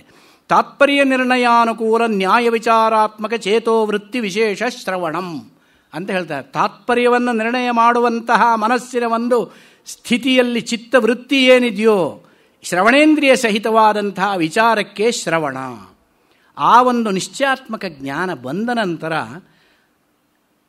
ಅದನ್ನು ಪುನಃ ಮನನ ಮಾಡಬೇಕು. ಮನನ ಅಂತ ಹೇಳಿದರೆ ಯುಕ್ತಿಯ ಅನುಸಂಧಾನಂ ಮನನಂ. ಇದು ಹೀಗಾದರೆ ಹೀಗಾಗತ್ತೆ, ಹೀಗೆ ಯಾಕಾಗಬೇಕು, ಹೀಗೆ ಯಾಕೆ ಆಗಬಾರದು ಇತ್ಯಾದಿಯಾಗಿ, ಅಂದರೆ ತರ್ಕಯುಕ್ತಿಗಳಿಂದ ಅದನ್ನು ಹೊರಗಲ್ಲಿಗೆ ಹಚ್ಚಿ ಪರೀಕ್ಷಿಸುವುದಕ್ಕೆ ಮನನ ಅಂತ ಹೆಸರು. ಮನನ ಮಾಡಿದಾಗ ನಾವು ಏನು ಜ್ಞಾನ ಸಂಪಾದನೆ ಮಾಡಿಕೊಂಡಿದ್ದೇವೆ ಆ ಜ್ಞಾನ ದೃಢವಾಗತ್ತೆ. ಅದು ಇತಸ್ತತಃ ಮತ್ತೆ ಚಲನೆಯನ್ನು ಪಡೆಯೋದಿಲ್ಲ. ಇಲ್ಲದೆ ಹೋದರೆ, ಮನನ ಮಾಡದೆ ಹೋದರೆ, ಯಾವುದೇ ಒಂದು ವಿಷಯವನ್ನು ತೆಗೆದುಕೊಂಡು ಪುಸ್ತಕವನ್ನು ಓದ್ತೇವೆ ನಾವು, ಅದನ್ನು ಪುಸ್ತಕವನ್ನು ಓದಿದಾಗ ಒಂದು ಸಾರಿ ಅರ್ಥವಾಗುತ್ತೆ, ಅರ್ಥವಾಗಿ ಸ್ಪಷ್ಟವಾಗಿ ಅರ್ಥವಾಗಿತ್ತೆ, ಅಲ್ಲಿಗೆ ಬಿಟ್ಟುಬಿಟ್ರೆ ಅರ್ಥವಾಗಿದ್ದು ಮತ್ತೆ ಶಿಥಿಲವಾಗುತ್ತೆ. ಸ್ವಲ್ಪ ದಿವಸದ ನಂತರ ಅದು ಹಾಗೋ ಹೀಗೋ ಅನ್ನೋ ಸಂಶಯ ಬರುತ್ತೆ. ಅದಕ್ಕೋಸ್ಕರವಾಗಿ ಪುನಃ ಪುನಃ ಮನನ ಮಾಡ್ತಾ ಇದ್ದರೆ ಅದು ದೃಢವಾಗಿ ನಿಲ್ಲುತ್ತೆ. ದೃಢವಾಗಿ ನಿಂತಿದ್ದು ಮತ್ತೆ ಆಚೆ ಈಚೆ ಆಗೋದಿಲ್ಲ. ದೃಢವಾಗಿ ಯಾವುದು ನಿಂತಿರುತ್ತೋ ಅದನ್ನೇ ನಿಧಿಧ್ಯಾಸನ ಮಾಡುವುದು. ಆತ್ಮ ವಿಷಯದಲ್ಲಿ ಈ ತರಹ ವಿಚಾರ ಮಾಡಿ ಮನನ ಮಾಡಿದ ನಂತರ ನಿಶ್ಚಯಾತ್ಮಕ ಜ್ಞಾನ, ಶಿಥಿಲವಾಗದಂತಹ ಜ್ಞಾನ ಏನು ಬರುತ್ತೋ ಅದನ್ನು ನಿಧಿಧ್ಯಾಸನ. ನಿಧಿಧ್ಯಾಸನ ಅಂತ ಹೇಳಿದರೆ ಸಂಪೂರ್ಣವಾಗಿ ತದೈಕ ಮನಸ್ಸಿನಿಂದ, ತಾದಾತ್ಮ್ಯ ಬುದ್ಧಿಯಿಂದ ನಿರಂತರ ಚಿಂತನೆ ಮಾಡುವಂತಹದ್ದು. ಆಸುಪ್ತೇರಾಮೃತೆ ಕಾಲಂ ನಯೇದ್ವೇದಾಂತ ಚಿಂತೆಯ. ಇದು ಸನ್ಯಾಸಿಗಳಿಗೆ ಹೇಳಿರುವಂತಹ ಮಾತು. ಬೆಳಗ್ಗೆ ಎದ್ದಲ್ಲಿಂದ ಸಂಜೆ ರಾತ್ರಿ ಮಲಗುವವರೆಗೂ ವೇದಾಂತ ಚಿಂತನೆಯನ್ನು ಮಾಡಬೇಕು ಅವರು ಅಂತ ಹೇಳ್ತಾರೆ. ಮನುಷ್ಯನಾದವನು ಈ ರೀತಿಯಾಗಿ ಚಿಂತನೆ ಮಾಡೋದೇನಿದೆಯೋ ನಿಧಿಧ್ಯಾಸನ ಅಂತ. ಪ್ರಾತಸ್ಮರಣೀಯರಾದಂತಹ ಸದಾತ್ಮಧ್ಯಾನ ನಿರತಂ ವಿಷಯೇಭ್ಯ ಪರಾಂಗುಖಂ ನೌಮಿ ಶಾಸ್ತ್ರೇಷು ನಿಷ್ಣಾತಂ ಚಂದ್ರಶೇಖರ ಭಾರತೀಂ. ಜಗದ್ಗುರು ಚಂದ್ರಶೇಖರ ಭಾರತೀ ಸ್ವಾಮಿಗಳನ್ನು ಇಂಥ ಸಂದರ್ಭದಲ್ಲಿ ನಾವು ನೆನೆಯಬೇಕಾಗುತ್ತೆ. ಅವರು 15 ದಿವಸ ರೂಮ್ನಲ್ಲಿ ಬಾಗಿಲು ಹಾಕಿಕೊಂಡು ಕೂತ್ಕೊಂಡು ನಿಧಿಧ್ಯಾಸನವನ್ನು ಅನುಷ್ಠಾನ ಮಾಡ್ತಾಯಿದ್ರು. ಆದ್ದರಿಂದ ಅವರು ಜೀವನ್ಮುಕ್ತರವರು. 15 ದಿವಸ ಒಬ್ಬ ಮನುಷ್ಯ ಈ ದೇಹದಲ್ಲಿ ಊಟ ಅನ್ನ ಆಹಾರಗಳಿಲ್ಲದೆ ಇರಲಿಕ್ಕೆ ಸಾಧ್ಯವೇ ಅಂತ ಹೇಳಿದರೆ ಈ ಸ್ಥಿತಿಯಲ್ಲಿ ಮಾತ್ರ ಸಾಧ್ಯ, ಇಲ್ಲದಿದ್ದರೆ ಸಾಧ್ಯವಾಗುವುದಿಲ್ಲ. ಅವರು ತದೈಕ ಮನಃ, ಅವರು ಧ್ಯಾನ ಮಾಡ್ತಾಯಿದ್ರು. ಆ ರೀತಿಯಾಗಿ ನಿಧಿಧ್ಯಾಸನವನ್ನು ಮಾಡ್ತಾಯಿದ್ರು. ಆ ರೀತಿಯಾಗಿ ಧ್ಯಾನವನ್ನು ಮಾಡ್ತಾ ಇದ್ದಾಗ ಹೇಗೆ ಅಂತ ಕೇಳಿದರೆ, ಆ ಧ್ಯಾನ ಅಥವಾ ಉಪಾಸನೆ ಅಥವಾ ನಿಧಿಧ್ಯಾಸನ ಇವೆಲ್ಲದಕ್ಕೂ ಒಂದೇ ಅರ್ಥ ಅಂತ ಹೇಳ್ತಾರೆ. ಧ್ಯಾನ ಅನ್ನುವಂಥದ್ದು ಸ್ವಲ್ಪ ವಿಲಕ್ಷಣವಾಗಿರುತ್ತೆ.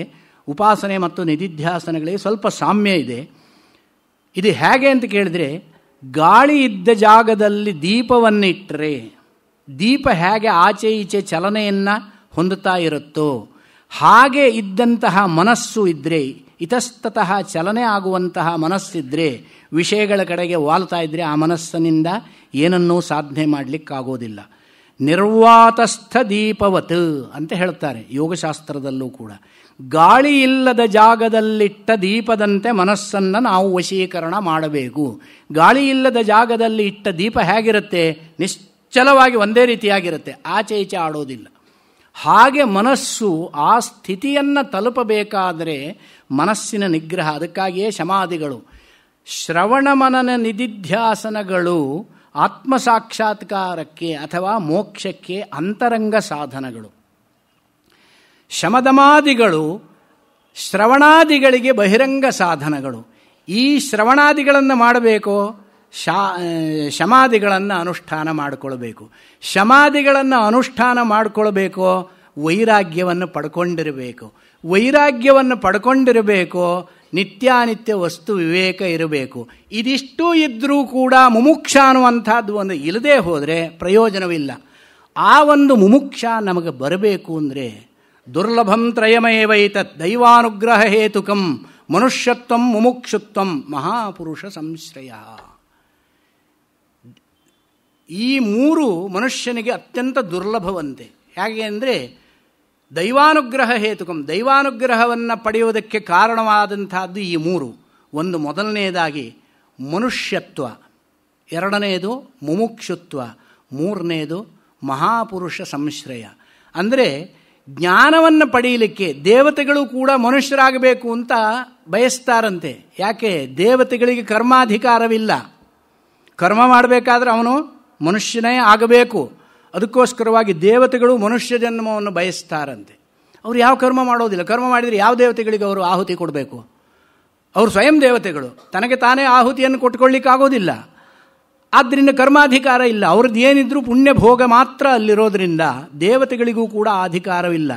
ತಿರ್ಯಕ್ ಜಂತುಗಳು ಮನುಷ್ಯರನ್ನು ಬಿಟ್ಟು ಸರ್ವಥಾ ಕರ್ಮಾಧಿಕಾರವಿಲ್ಲ. ನಮಗೆ ಮಾತ್ರ ಅಧಿಕಾರ ಇದೆ. ಅದಕ್ಕೋಸ್ಕರವಾಗಿ ಹೇಳಿದ್ದಾರೆ, ಜಂತೂನಾಂ ನರಜನ್ಮ ದುರ್ಲಭ ಮತಃ ಪುಂಸ್ತ್ವಂ ತಥೋ ವಿಪ್ರತ ತಸ್ಮಾತ್ ವೈದಿಕ ಧರ್ಮ ಮಾರ್ಗ ಭರತ ವಿದ್ವತ್ತಮಸ್ಮಾತ್ ಪರಂ ಕಾರ್ಯಾಕಾರ್ಯ ವಿಚಕ್ಷಣಂ ಸ್ವನುಭವೋ ಬ್ರಹ್ಮಾತ್ಮನ ಸಂಸ್ಥಿತಿ ಮುಕ್ತಿರ್ನೋ ಶತಕೋಟಿ ಜನ್ಮಸು ಕಥಂ ಪುಣ್ಯೈರ್ವಿನಾ ಲಭ್ಯತೆ. ಭಗವತ್ಪಾದರು ಹೇಳಿದ್ದಾರೆ. ಈ ರೀತಿಯಾಗಿ ಜಂತೂನಾಂ ನರಜನ್ಮ ದುರ್ಲಭಂ, ಜಂತುಗಳಲ್ಲೇ ಮನುಷ್ಯ ಜನ್ಮ ಅತ್ಯಂತ ದುರ್ಲಭವಾದದ್ದು. ಯಾಕೆ? 84 ಲಕ್ಷ ಜೀವರಾಶಿಗಳಲ್ಲಿ 83,99,999 ಪ್ರಾಣಿಗಳಿಗೆ ಇಲ್ಲದೆ ಇರುವಂತಹ ಒಂದು ವಿವೇಕವನ್ನು, ಒಂದು ವಾಗೀಂದ್ರಿಯವನ್ನು ಪರಮಾತ್ಮ ನಮಗೆ ಕರುಣಿಸಿದ್ದಾನೆ. ಯೋಚನೆ ಮಾಡಿ. ಇಂತಹ ಒಂದು ವಾಗೀಂದ್ರಿಯ ನಮಗೆ ಏನು ಕೊಟ್ಟಿದ್ದಾನೋ, ಈ ವಾಗೀಂದ್ರಿಯವನ್ನು ನಾವು ಪರಮಾತ್ಮನ ಧ್ಯಾನಕ್ಕೆ, ಪರಮಾತ್ಮನ ಸ್ತುತಿಗೆ, ಪರಮಾತ್ಮಾನುಚಿಂತನೆಗೆ ಮನಸ್ಸನ್ನಾಗಲಿ ವಾಗೀಂದ್ರಿಯವನ್ನಾಗಲಿ ಉಪಯೋಗಿಸದೆ ಅದನ್ನು ದುರುಪಯೋಗ ಮಾಡಿಕೊಂಡ್ರೆ ಬಾಯಿಗೆ ಬಂದಾಗ ಮಾತನಾಡೋದು, ಬಾಯಿಗೆ ಬಂದ ಹಾಗೆ ಇನ್ನೊಬ್ಬರನ್ನು ನಿಂದಿಸೋದು. ಇನ್ನೊಬ್ಬರನ್ನು ನಿಂದಿಸೋದಕ್ಕೆ ನಿನಗೆ ಕೊಟ್ಟಿರೋದು ಈ ಇಂದ್ರಿಯ. ಆ ರೀತಿ ಮಾಡಬೇಡ. ಈ ರೀತಿಯೇ ತಾನೇ ಮಾಡಿದ್ದು ಈ ಜನ್ಮದಲ್ಲಿ. ಮುಂದಿನ ಜನ್ಮದಲ್ಲಿ ನೀನು ಮೂಕ ಪ್ರಾಣಿಯಾಗಿ ಹುಟ್ಟು ಅಂತ ಪರಮಾತ್ಮ ಮುಂದಿನ ಜನ್ಮದಲ್ಲಿ ಮಾತು ಇಲ್ಲದ ಜನ್ಮವನ್ನು ಕೊಡ್ತಾನಂತೆ. ಆದ್ದರಿಂದ ವಾಗೀಂದ್ರಿಯವನ್ನು ದುರುಪಯೋಗ ಮಾಡಿಕೊಳ್ಬಾರ್ದು. ಕೈ ಕೊಟ್ಟಿದ್ದಾನೆ, ಪೂಜೆ ಮಾಡಿ, ದಾನ ಮಾಡಿ, ಯಾಗ ಮಾಡಿ ಅಂತ, ಅದನ್ನು ಹೊಡಿಲಿಕ್ಕೆ ಹೋಗ್ತೇನೆ ಅಂದರೆ ಮುಂದಿನ ಜನ್ಮದಲ್ಲಿ ಕೈ ಇಲ್ಲವಾದಂಥ ಜನ್ಮ ಬರುತ್ತೆ. ಇದು ಯಾವುದೂ ಸುಳ್ಳಲ್ಲ. ಕರ್ಮ ವಿಪಾಕದಲ್ಲಿ ಹೇಳ್ತಾರೆ, ಭಾಗವತದಲ್ಲಿ ಹೇಳ್ತಾರೆ, ಹರಿವಂಶದಲ್ಲಿ ಹೇಳ್ತಾರೆ, ಗರುಡ ಪುರಾಣದಲ್ಲಿ ಹೇಳ್ತಾರೆ. ಯಾವುದು ಮೂರ್ತಿ ಹೇಳ್ತಿರೋ ಮಾತಲ್ಲ, ಋಷಿಮುನಿಗಳು ಹೇಳಿರುವಂತಹ ಮಾತು. ಯಾವ ಜನ್ಮದಲ್ಲಿ ಯಾರಿಗೆ ನಾವು ಏನು ಮಾಡ್ತೇವೋ ತ್ರಿಕರಣಪೂರ್ವಕವಾಗಿ ಕಾಯ ವಾಚ ಮನಸ ಇನ್ನೊಬ್ಬರಿಗೆ ದ್ರೋಹ ಮಾಡಿದರೆ, ಮಾತಿನಿಂದ ಇನ್ನೊಬ್ಬರನ್ನು ನಿಂದೆ ಮಾಡಿದರೆ ಮುಂದಿನ ಜನ್ಮದಲ್ಲಿ ವಿನಾಕಾರಣ ನಾವು ನಿಂದೆಯನ್ನು ಕೇಳಬೇಕಾಗತ್ತೆ. ಶಾರೀರಿಕವಾಗಿ ಇನ್ನೊಬ್ಬರಿಗೆ ಹಾನಿಯನ್ನು ಮಾಡಿದರೆ ಮುಂದಿನ ಜನ್ಮದಲ್ಲಿ ಅದನ್ನೇ ಅನುಭವಿಸಬೇಕಾಗತ್ತೆ. ಮಾನಸಿಕವಾಗಿ ಇನ್ನೊಬ್ಬರಿಗೆ ಕೇಡನ್ನು ಬಯಸಿದರೆ ಮಾನಸಿಕ ವ್ಯಥೆಯನ್ನು ಮುಂದಿನ ಜನ್ಮದಲ್ಲಿ ನಾವು ಅನುಭವಿಸಬೇಕಾಗತ್ತೆ. ಯಾರಿಗೂ ಕೂಡ ಯಾರು ಏನು ಮಾಡ್ತಾರೋ ನಾಭುಕ್ತಂ ಕ್ಷೀಯತೆ ಕರ್ಮ, ಯಾರು ಏನು ಮಾಡಿದ್ದಾನೋ ಅದನ್ನು ಅನುಭವಿಸದೆ ಅವನು ಹೋಗಲಿಕ್ಕೆ ಸಾಧ್ಯವೇ ಇಲ್ಲ. ಈಗ ಹೇಳಿ, ಇನ್ನೊಬ್ಬರಿಗೆ ಕೇಡು ಮಾಡಬೇಕೇ? ಇನ್ನೊಬ್ಬರಿಗೆ ಕೇಡು ಮಾಡೋದು ಅಂತ ಹೇಳಿದ್ರೇನು? ನಾನು ಮುಂದಿನ ಜನ್ಮಕ್ಕೆ ಡಿಪಾಸಿಟ್ ಮಾಡಿಟ್ಕೊಂಡಾಗ, ನನ್ನ ಕೇಡನ್ನು ನಾನೇ ಈಗ ಡಿಪಾಸಿಟ್ ಮಾಡಿಟ್ಕೊಂಡಾಗ ಆಗುತ್ತೆ. ಅದಕ್ಕೋಸ್ಕರವಾಗಿ ತ್ರಿಕರಣಪೂರ್ವಕವಾಗಿ ಶುದ್ಧಿಯನ್ನು ಪಡೆಯಬೇಕು. ಅದಕ್ಕೋಸ್ಕರವಾಗಿ ಮನುಷ್ಯತ್ವ ಅನ್ನುವಂಥದ್ದು ಬರೋದು ಅತ್ಯಂತ ಕಷ್ಟವಾದದ್ದು. ದೈವಾನುಗ್ರಹಕ್ಕೆ ಕಾರಣವಾದ ಮನುಷ್ಯತ್ವ ಬರೋದು ಅತ್ಯಂತ ಕಠಿಣವಾದದ್ದು. ಅದು ನಮಗೆ ಬಂದಿದೆ. ದೈವಾನುಗ್ರಹ ಸಂಪಾದನೆ ಮಾಡಲಿಕ್ಕೆ ನಾವು ಪ್ರಯತ್ನ ಪಡಬೇಕೋ ಬೇಡವೋ? ಹಾಗೆ ಮನುಷ್ಯತ್ವ, ಮುಮುಕ್ಷುತ್ವ, ಮನುಷ್ಯ ಜನ್ಮದ ಉದ್ದೇಶ ಇವೇನು? ಮೋಕ್ಷವನ್ನು ಪಡೆಯುವುದಕ್ಕೆ ಒಂದು ಅಷ್ಟಿಷ್ಟಾದರೂ ಪ್ರಯತ್ನವನ್ನು ಪಡೆಯೋದು. ಈ ಜನ್ಮದಲ್ಲೇ ಮೋಕ್ಷ ಸಿಕ್ಕುತ್ತೆ ಅಂತೇನಿಲ್ಲ. ಆ ಒಂದು ಮೋಕ್ಷ ಸಿಗಬೇಕಾದ್ರೆ ಅನೇಕ ಜನ್ಮಗಳನ್ನು ನಾವು ಎತ್ತಬೇಕು. ಬಹೂನಾಂ ಜನ್ಮನಾಮಂತೆ ಜ್ಞಾನವಾನ್ ಮಾಂ ಪ್ರಪದ್ಯತೆ, ಶ್ರೀಕೃಷ್ಣ ಹೇಳಿದ್ದಾನೆ ಭಗವದ್ಗೀತೆಯಲ್ಲಿ. ಅನೇಕ ಜನ್ಮಗಳ ನಂತರ ಅವನಿಗೆ ಜ್ಞಾನೋತ್ಪತ್ತಿ ಆಗುತ್ತೆ. ಒಂದೊಮ್ಮೆ ಅವನು ಸಾಧನಾನುಷ್ಠಾನ ಮಾಡಿದ್ದೇ ಆದಲ್ಲಿ. ಈ ಜನ್ಮದಲ್ಲಿ ಸ್ವಲ್ಪ ಸಾಧನಾನುಷ್ಠಾನ ಮಾಡ್ತಾನೆ, ಇದರ ಫಲವಾಗಿ ಮುಂದಿನ ಜನ್ಮ ಸ್ವಲ್ಪ ಒಳ್ಳೆಯ ಜನ್ಮ ಬರುತ್ತೆ. ಶುಚೀನಾಂ ಶ್ರೀಮತಾಂ ಗೇಹೆ ಯೋಗಭ್ರಷ್ಟೋ ವಿಜಾಯತೆ ನಹಿ ಕಲ್ಯಾಣ ಕೃತ್ ಕಶ್ಚಿತ್ ದುರ್ಗತಿಂ ತಾತಗಚ್ಚತಿ. ಆ ಮುಂದಿನ ಜನ್ಮದಲ್ಲಿ ಒಳ್ಳೆಯದಂತಹ ಜನ್ಮವನ್ನು ಪಡೆದುಕೊಂಡ್ರೆ ತತ್ರ ತಂ ಬುದ್ಧಿ ಸಂಯೋಗಂ ಲಭತೆ ಪೌರ್ವದೇಹಿಕಂ. ಹಿಂದಿನ ಜನ್ಮದಲ್ಲಿ ಏನು ಒಳ್ಳೇದು ಮಾಡಿದ್ದಾನೋ ಆ ಬುದ್ಧಿ ಆ ಸ್ಮರಣೆಯನ್ನು ಮಾಡಿಕೊಳ್ಳುತ್ತೆ, ಅವನ ಬುದ್ಧಿ ಆ ಮಾರ್ಗದಲ್ಲೇ ಹೋಗುತ್ತೆ. ಇದಿಷ್ಟು ಮನುಷ್ಯ ಜನ್ಮದಲ್ಲಿ ಮಾತ್ರ ಸಾಧ್ಯವಾದದ್ದರಿಂದ ಅಂತಹ ಮನುಷ್ಯ ಜನ್ಮವನ್ನು ಪಡೆದುಕೊಂಡಾಗ ಮಾನವ ಜನ್ಮ ಬಲು ದೊಡ್ಡದು, ಅದು ಹಾನಿ ಮಾಡಲು ಬೇಡಿ ಹುಚ್ಚಪ್ಪಗಳಿರ. ಜಂತೂನಾಂ ನರಜನ್ಮ ದುರ್ಲಭಂ ಇಹ ಚೇದವೇದೀರಥನ ಸತ್ಯಮಸ್ತಿ ನಚೇದಿಹಾವೇದೀನ್ ಮಹತೀ ವಿನಷ್ಟಿ. ಉಪನಿಷತ್ನಲ್ಲಿ ಹೇಳಿ, ಈಗ ನಾವು ಏನಾದರೂ ತಿಳ್ಕೊಳ್ಳೋದಕ್ಕೆ ಪ್ರಯತ್ನ ಪಟ್ಟರೆ ಒಂದಷ್ಟಾದರೂ ಒಳ್ಳೆಯದಾಗುತ್ತೆ, ಇಲ್ಲದೆ ಹೋದರೆ ಅತ್ಯಂತ ನಷ್ಟ ಹೊಂದೋದು ನಾವು. ಮಹತೀ ವಿನಷ್ಟಿ. ಮನುಷ್ಯ ಜನ್ಮ ಬಂದಿದೆ, ಮೋಕ್ಷ ಮಾರ್ಗದ ಕಡೆಗೆ ಸ್ವಲ್ಪವಾದರೂ ತಿರುಗೋಣ. ತಿರುಗಿ ನಿಂತರೆ ಸಾಕು, ಸಾಧನೆ ಮುಂದಿನ ಜನ್ಮದಲ್ಲಿ ಮಾಡಬಹುದು, ಅದ್ರ ಮುಂದಿನ ಜನ್ಮದಲ್ಲಿ ಮಾಡಬಹುದು. ತಿರುಗಿ ನಿಲ್ಲದೆ ಉಲ್ಟಾ ತಿರ್ಕೊಂಡು ನಿಂತರೆ ಅವನಿಗೆ ಬರಲಿಕ್ಕೆ ಸಾಧ್ಯವೇ ಇಲ್ಲ. ಆದ್ದರಿಂದ ಮನುಷ್ಯತ್ವ ಅನ್ನುವಂಥ ದೈವಾನುಗ್ರಹಕ್ಕೆ ಮೊದಲನೇ ಕಾರಣ ಆ ಜನ್ಮ ನಮಗೆ ಬಂದಿದೆ. ಎರಡನೆಯದಾಗಿ ಮುಮುಕ್ಷ ಮೋಕ್ಷೇಚ್ಛೆಯೂ ಬಂದಿದೆ. ಬಂದಾಗ ಸಾಧನಾನುಷ್ಠಾನ ಇದೆಲ್ಲ ಇದೆಯಪ್ಪ. ಮಹಾಪುರುಷ ಸಂಶ್ರಯ. ಕೆಲವರು ನನ್ನ ಹತ್ರ ಕೆಲವರು ಹೇಳಿದ್ದುಂಟು, ಉತ್ತರ ಕರ್ನಾಟಕದ ಕಡೆಯವರು, ಗುಲ್ಬರ್ಗ, ಬೀದರ್ ಆ ಕಡೆಯವರು, ಸ್ವಾಮಿ ನಿಮ್ಮಂಥವ್ರು ಯಾರಾದರೂ ಒಂದಷ್ಟು ಮಾತುಗಳನ್ನು ಹೇಳಿದರೆ ನಮಗೆಲ್ಲ ಸ್ವಲ್ಪ ಈ ಒಂದು ವಿಚಾರಗಳು ಪ್ರವಚನ ಮಾಡಿದರೆ ಸ್ವಲ್ಪ ಅನುಕೂಲ ಇತ್ತು, ನಮಗೆ ಯಾರಿಗೂ ಏನೂ ಗೊತ್ತಿಲ್ಲ, ಇಲ್ಲೇನೋ ಅಪಪ್ರಚಾರಗಳನ್ನು ಮಾಡ್ತಾ ಇದ್ದಾರೆ. ಈ ರೀತಿಯಾಗಿ ಅಂದರೆ ಏನು, ನಾವು ಹುಟ್ಟಿದ ಜಾಗದಲ್ಲಿ ಮಹಾಪುರುಷರು ಯಾರಾದರೂ ಇದ್ದರೆ ಅಂಥವರ ಒಂದು ಆಶ್ರಯ ನಮಗೆ ಸಿಕ್ತಿದೆ ಅಂತಾದರೆ, ಎಷ್ಟೋ ಜನ ಸಾಧುಗಳಿದ್ದಾರೆ, ಎಷ್ಟೋ ಜನ ಜ್ಞಾನಿಗಳಿದ್ದಾರೆ, ಅವರ ಮುಖಾಂತರ ನಾವು ವಿಷಯವನ್ನು ತಿಳ್ಕೊಳ್ಳಿಕ್ಕೆ ಅವಕಾಶ ಇದೆ ಅಂದರೆ ಅದು ಒಂದು ದೈವಾನುಗ್ರಹಕ್ಕೆ ಕಾರಣ. ಒಳ್ಳೆಯದು ಯಾವುದು, ಕೆಟ್ಟದ್ದು ಯಾವುದು, ಜೀವನದ ಉದ್ದೇಶವೇನು, ಮಾನವ ಜನ್ಮದ ಉದ್ದೇಶವೇನು, ತಪ್ಪು ಯಾವುದು, ಒಪ್ಪು ಯಾವುದು, ಇದನ್ನು ಹೇಳುವಂಥವರೇ ಇಲ್ಲ ಅಂತ ಆದರೆ ಆ ಸ್ಥಾನದಲ್ಲಿದ್ದವರಿಗೆ ಅವ್ರು ಏನು ಮಾಡಲಿಕ್ಕಾಗತ್ತೆ, ಏನು ಸಾಧನೆಯನ್ನು ಮಾಡಲಿಕ್ಕಾಗತ್ತೆ? ನಾವು ಇಲ್ಲಿ ವಿಶೇಷವಾಗಿ ಇಂಥ ಒಂದು ಸಂದರ್ಭದಲ್ಲಿದ್ದೇವೆ ಅಂತ ಹೇಳಿದರೆ ನಮ್ಮ ಸುತ್ತಮುತ್ತ ಮಹಾತ್ಮರೆಲ್ಲ ಇದ್ದಾರೆ. ಒಳ್ಳೆಯದು ಯಾವುದು, ತಪ್ಪು ಯಾವುದು, ವಿಧಿ ಯಾವುದು, ನಿಷೇಧವಾದದ್ದು ಯಾವುದು, ಇದು ಸರಿ, ಇದು ತಪ್ಪು, ಇದು ಮಾಡು, ಇದು ಮಾಡಬೇಡ ಹೇಳೋರಿದ್ದಾರೆ ಅಂದರೆ ನಾವು ಆ ಮಾರ್ಗದಲ್ಲಿ ನಡೆಯೋದಷ್ಟೇ ನಮ್ಮ ಕೆಲಸ. ಅದನ್ನು ಹೇಳೋರೇ ಇಲ್ಲದಿದ್ದರೆ ಆನೆ ನಡೆದಿದ್ದೇ ದಾರಿ, ನಾವು ಮಾಡಿದ್ದೇ ಧರ್ಮ, ನಾವು ಮಾಡಿದ್ದೇ ಕಾಯಕ ಆಗಿಬಿಡುತ್ತೆ. ಅದು ಪ್ರಯೋಜನವಿಲ್ಲ. ಅದಕ್ಕೋಸ್ಕರವಾಗಿ ವಿವೇಕ ಚೂಡಾಮಣಿಯಲ್ಲಿ ಭಗವತ್ಪಾದರು ಹೇಳಿದ್ದು, ದುರ್ಲಭಂ ತ್ರಯಮೇವೈತತ್ ದೈವಾನುಗ್ರಹ ಹೇತುಕಂ ಮನುಷ್ಯತ್ವಂ ಮುಮುಕ್ಷುತ್ವಂ ಮಹಾಪುರುಷ ಸಂಶ್ರಯ. ಮಹಾತ್ಮರ ಒಂದು ಸಂಘ ಸಿಗೋದು ಕೂಡ ಅತ್ಯಂತ ಕಷ್ಟ. ಇದಷ್ಟು ಸಿಕ್ಕಿದಾಗ ಆ ಮಹಾತ್ಮರು ಹೇಳಿರುವಂತಹ ಮಾರ್ಗದಲ್ಲಿ ನಾವು ಸಾಧನಾನುಷ್ಠಾನ ಮಾಡಲಿಕ್ಕೆ ಸಾಧ್ಯ. ಆ ಸಾಧನೆಗಳು ಅನೇಕ ವಿಧವಾಗಿದ್ದಾವೆ. ಶಮಾದಿಗಳು ಸಾಧನಗಳು ಅಂತ ನಾವೇನು ಹೇಳ್ತೇವೆ, ಶಮಾದಿಗಳು, ಶಮೋನಾಮ ಅಂತರಿಂದ್ರಿಯ ನಿಗ್ರಹ ಮಾಡೋದು ಹೇಗ್ರಿ? ಮನಸ್ಸು ಇದೆಯಲ್ಲ, ನನ್ನ ಮನಸ್ಸು ಹೇಳಿದ ಕೇಳೋದಿಲ್ಲ. ನಾವು ಧ್ಯಾನಕ್ಕೆ ಕೂತ್ಕೊಂಡ್ರೆ ಮನಸ್ಸು ಆಚೆಗೆ ಹೋಗಿರುತ್ತೆ, ಆವಾಗಲೇ ಅದು ಆಚೆಗೆ ಹೋಗೋದು. ನಾವು ಒಳಗಿರ್ತೀವಿ, ಅದು ಹೊರಗಿರುತ್ತೆ, ಪ್ರಪಂಚ ಎಲ್ಲ ಸುತ್ತಿ ಬರುತ್ತೆ. ಇದನ್ನು ನಿಗ್ರಹ ಮಾಡೋದು ಹೇಗೆ? ಮನಸ್ಸನ್ನು ನಿಗ್ರಹ ಮಾಡಬೇಕು. ಮೊದಲನೇದಾಗಿ ಆಹಾರ ಶುದ್ಧಿಯನ್ನು ಮಾಡಿಕೊಳ್ಬೇಕು. ಅದಕ್ಕೋಸ್ಕರವಾಗಿ ಆಹಾರಗಳಲ್ಲಿ ನಿಯಮಗಳನ್ನು ನಮ್ಮಲ್ಲಿ ಇಟ್ಟಿರುವಂತಹದ್ದು ಋಷಿಮುನಿಗಳು. ಸುಮ್ಮನೆ ಇಟ್ಟಿಲ್ಲ. ಆಹಾರದಲ್ಲೂ ಸಾತ್ವಿಕ ಆಹಾರ, ರಾಜಸ ಆಹಾರ, ತಾಮಸ ಆಹಾರ, ಶ್ರದ್ಧಾತ್ರಯ ವಿಭಾಗ ಯೋಗವಾದಂತಹ 17ನೇ ಅಧ್ಯಾಯದಲ್ಲಿ ಭಗವದ್ಗೀತೆಯಲ್ಲಿ ಆಹಾರಗಳ ವಿಚಾರದಲ್ಲಿ ಕಟ್ವಂಲ ಲವಣಾತ್ಯುಷ್ಣ ತೀಕ್ಷ್ಣ ರೂಕ್ಷ ವಿದಾಹಿನ ಆಹಾರ ರಾಜಸಶ್ರೇಷ್ಠ ದುಃಖಶೋಕಾಮಯ ಪ್ರದಾಹ ಯಾತಯಾಮಂ ಗತರ ಸಂಪೂತಿ ಪರಿಯುಷಿತಂಚೇತ್ ಉಚ್ಛಿಷ್ಟಮಪಿ ಚಾಮೇಧ್ಯಂ ಭೋಜನಂ ತಾಮಸ ಪ್ರಿಯಂ. ಇದು ರಾಜಸಾಹಾರ, ಇದು ತಾಮಸಾಹಾರ. ರಾಜಸಾಹಾರ ತಾಮಸಾಹಾರ ತಿಂದರೆ ಮನಸ್ಸು ಸಾತ್ವಿಕವಾಗೋದು ಹೇಗೆ? ಸಾತ್ವಿಕ ಆಹಾರವನ್ನು ತಿನ್ನಬೇಕು. ಸಾತ್ವಿಕ ಆಹಾರವನ್ನು ತಿನ್ನಬೇಕಾದರೆ ಕರ್ಕಶವಾದಂತಹ ರೀತಿಯಲ್ಲಿರುವಂತಹ ಆಹಾರವನ್ನು ತಿನ್ನಬಾರದು. ಆವಾಗ ಮನಸ್ಸು ಆಹಾರ ಶುದ್ಧವು ಸತ್ವಶುದ್ಧಿ ಯೋಗಶಾಸ್ತ್ರದಲ್ಲಿ ಹೇಳ್ತಾರೆ, ಆಯುರ್ವೇದದಲ್ಲಿ ಹೇಳ್ತಾರೆ. ಆಹಾರ ಶುದ್ಧಿ ಇದ್ದಾಗ ಅಂತಃಕರಣ ಶುದ್ಧಿ ಆಗುತ್ತೆ. ನಾವು ಯಾವಾಗಲೂ ದಿನ ಬೆಳಗಾದರೆ ಈರುಳ್ಳಿಗೆಡ್ಡೆ, ಬೆಳ್ಳುಳ್ಳಿ ಇತ್ಯಾದಿ ಇರುವಂತಹ ಪದಾರ್ಥಗಳನ್ನು ಹಾಕಿ ಗೋಬಿ ಮಂಜೂರಿ ಇನ್ನೂ ಅನೇಕ ವಿಧವಾದಂಥ ರುಚಿಕರವಾದದ್ದು ಅವೆಲ್ಲ ಹೇಗಿರುತ್ತೆ ಅಂದರೆ ರುಚಿಯಾಗಿರೋದುತ್ತೆ ತಿನ್ನೋದಕ್ಕೆ. ಪರಿಣಾಮೇ ವಿಷಮಿವ, ಆದರೆ ಪರಿಣಾಮದಲ್ಲಿ ಅದು ವಿಷಪ್ರಾಯವಾಗಿರುತ್ತೆ. ಆದ್ದರಿಂದ ಆಹಾರ ಶುದ್ಧಿಯನ್ನು ನಾವು ಬಳಸ್ಕೊಳ್ಬೇಕು. ಅದು ಒಂದು ದಿವಸದಲ್ಲಿ ಮಾಡುವಂತಹದ್ದಿಲ್ಲ. ಬಾಲ್ಯದಿಂದ ಅನುಭವಿಸಿಕೊಂಡು ಬಂದರೆ, ಆರಂಭ ಮಾಡಿಕೊಂಡು ಬಂದರೆ ಆವಾಗ ಆಹಾರ ಶುದ್ಧಿ, ನಾವು ಆಹಾರಕ್ಕೆ ಸ್ವಲ್ಪ ನಿಯಮನ ಮಾಡುವಂತಹ ಸ್ಥಿತಿ. ನಾವು ಇವಾಗ ಏನು ಮಾಡ್ತಾ ಇದ್ದೇವೆ ಅಂದರೆ ಆಹಾರ ಶುದ್ಧಿಗೋಸ್ಕರ ನಿಯಮವನ್ನು ಆರಂಭದಿಂದ ಮಾಡಬೇಕಾದ್ದು ನಾವು ಉಲ್ಟಾ ಮಾಡ್ಕೊಂಡ್ಬಿಟ್ಟಿದ್ದೇವೆ. ಈಗ ಎಲ್ಲರಿಗೂ ಕೂಡ ಈಗ ಶುಗರ್ ಕಾಯಿಲೆ ಬರ್ತಾ ಇದೆ, ಆವಾಗ ಆಹಾರದಲ್ಲಿ ನಿಯಮ ಮಾಡ್ಕೊಳ್ತೇವೆ. ಎಲ್ಲಿ ನಿಯಮ ಅಂತ ಕೇಳಿದರೆ ಆವಾಗ ಶುಗರ್ ತಿನ್ನೋದಿಲ್ಲ, ಬಿ ಪಿ ಜಾಸ್ತಿ ಆಯಿತು, ಉಪ್ಪು ತಿನ್ನೋದಿಲ್ಲ ಇತ್ಯಾದಿಯಾಗಿ. ಹಿಂದಿನವರಿಗೆ ಅಷ್ಟು ಇರ್ತಿತ್ತೆ, ಹಿಂದಿನವರು ಹಾಗೆ ಇರಲಿಲ್ಲ. ಯಾಕೆ? ಜಿಹ್ವಾ ಚಾಪಲ್ಯ ಹಿಂದಿನವರಿಗೆ ಅಷ್ಟು ಇರಲಿಲ್ಲ. ಇವಾಗ ಜಿಹ್ವಾ ಚಾಪಲ್ಯ, ದಿನಕ್ಕೆ ಒಂದು ರೀತಿಯಾದಂಥ ಪದಾರ್ಥವನ್ನು ಮಾಡಿ ತಿನ್ನಬೇಕು. ಈ ರೀತಿಯಾದಂಥ ಶಿಷ್ಣೋದರ ಪರಾಯಣ ಅಂತ ಹೇಳ್ತಾರೆ. ಇದರಲ್ಲೇ ನಾವು ತಲ್ಲೀನರಾಗಿದ್ದರೆ ಇನ್ನು ಮೋಕ್ಷ ಮಾರ್ಗದ ಸಾಧನೆಯ ಕಡೆಗೆ ನಮ್ಮ ಮನಸ್ಸು ಎಲ್ಲಿ ತಿರುಗುತ್ತೆ? ಅದಕ್ಕೋಸ್ಕರವಾಗಿ ಮೊದಲನೆಯದಾಗಿ ಆಹಾರ ಶುದ್ಧಿಯನ್ನು ಮಾಡ್ಕೋಬೇಕು. ಆಹಾರದಲ್ಲಿ ನಿಯಂತ್ರಣವನ್ನು ಮಾಡ್ಕೋಬೇಕು. ಒಳ್ಳೆಯ ಆಹಾರ, ಸಾತ್ವಿಕ ಆಹಾರವನ್ನು ತಿಂದಾಗ ಮನಸ್ಸಿನಲ್ಲಿ ಸಾತ್ವಿಕ ಗುಣ ಪ್ರವೃದ್ಧವಾಗುತ್ತೆ.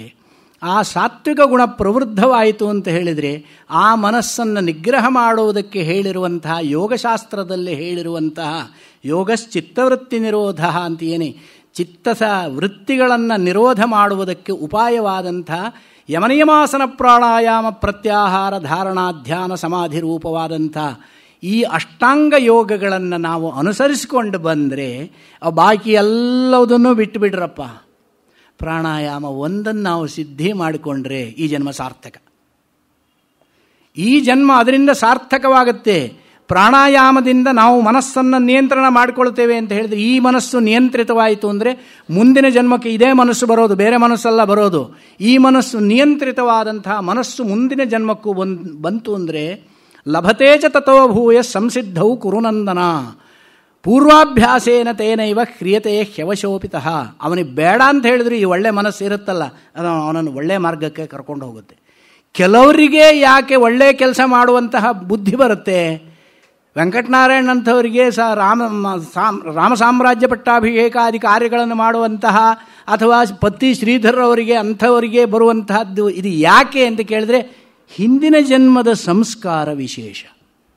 ನಾನು ಮಾಡಬೇಕು ಅಂದರೆ ನನಗೆ ಸಾಮರ್ಥ್ಯವೂ ಇಲ್ಲ, ಆ ಬುದ್ಧಿ ಬರುವುದೂ ಇಲ್ಲ. ಅದು ಬರುತ್ತೆ ಅಂತ ಹೇಳಿದರೆ ಹಿಂದಿನ ಜನ್ಮದ ಸಂಸ್ಕಾರ ವಿಶೇಷ ಇದ್ದೇ ಇರುತ್ತೆ ಅಂತ ಅರ್ಥ. ಇನ್ನು ಕೆಲವರು ಇರ್ತಾರೆ, ಅವರಿಗೂ ಹಿಂದಿನ ಜನ್ಮದ ಸಂಸ್ಕಾರ ಇರುತ್ತೆ. ಏನು? ಒಳ್ಳೆ ಕೆಲಸ ಯಾರೋ ಮಾಡ್ತಾ ಇದ್ರೆ ಅದರಲ್ಲಿ ರಂಧ್ರಾನ್ವೇಷಣೆ ಮಾಡೋದು. ಅವರೇನೋ ಮಾಡಿಬಿಟ್ರು ಆ ಕರ್ಮದಲ್ಲಿ, ಮಾಡಿದ್ದ ಕೆಲಸದಲ್ಲಿ ನಿಮ್ಗೆ ಗೊತ್ತಿಲ್ಲ ಎಷ್ಟು ಕಲೆಕ್ಟ್ ಮಾಡಿದ್ದಾರೆ, ಅದರಾಗ 5 ಕೋಟಿ ಒಳಗಿಟ್ಟು ಬಿಟ್ಟಿದ್ದಾರೆ. ಇದನ್ನು ಹೇಳುವಂತಹ ಛಿದ್ರಾನ್ವೇಷಣ ಬುದ್ಧಿ ಇರುತ್ತಲ್ಲ, ಅದೂ ಕೂಡ ಪೂರ್ವಜನ್ಮ ಸಂಸ್ಕಾರ ವಿಶೇಷ. ಯಾಕೆ? ರಾಜಸ ತಾಮಸಾಹಾರವನ್ನು ತಿಳಿದುಕೊಂಡಂತಹ ಸಂದರ್ಭದಲ್ಲಿ ಅವನ ಅಂತಃಕರಣ ಅನ್ನುವಂಥದ್ದು ಕಲುಷಿತವಾಗಿರುತ್ತೆ. ಅದಕ್ಕೋಸ್ಕರವಾಗಿ ಸಾಧ್ಯವಾದಷ್ಟು ಸಾಧನಾನುಷ್ಠಾನದ ಕಡೆಗೆ ನಾವು ಸ್ವಲ್ಪವಾದರೂ ಗಮನವನ್ನು ಕೊಡಬೇಕು. ಈ ಜನ್ಮ ಬಂದಾಗ ಮುಂದಿನ ಜನ್ಮ ನಮಗೆ ಮನುಷ್ಯ ಜನ್ಮ ಬರುತ್ತೆ ಅನ್ನೋ ಗ್ಯಾರಂಟಿ ಯಾರಿಗಾದರೂ ಇದೆಯೋ? ಯಾರೂ ಗ್ಯಾರಂಟಿ ಕೊಡಲಿಕ್ಕೆ ಸಾಧ್ಯವಿಲ್ಲ. ಅವನೊಬ್ಬ ಕೊಡಬೇಕು, ಕೊಟ್ಟರೆ ಅವನಿಗೆ ಮಾತ್ರ ಗೊತ್ತು ಯಾರಿಗೆ. ಅದಕ್ಕೋಸ್ಕರವಾಗಿ ಫಲಮತ ಉಪಪತ್ತೇ ಅಂತ ಶಾರೀರಿಕ ಮೀಮಾಂಸಾ ಸೂತ್ರದಲ್ಲಿ ಈ ವಿಚಾರವನ್ನು ಹೇಳಿದ್ದಾನೆ.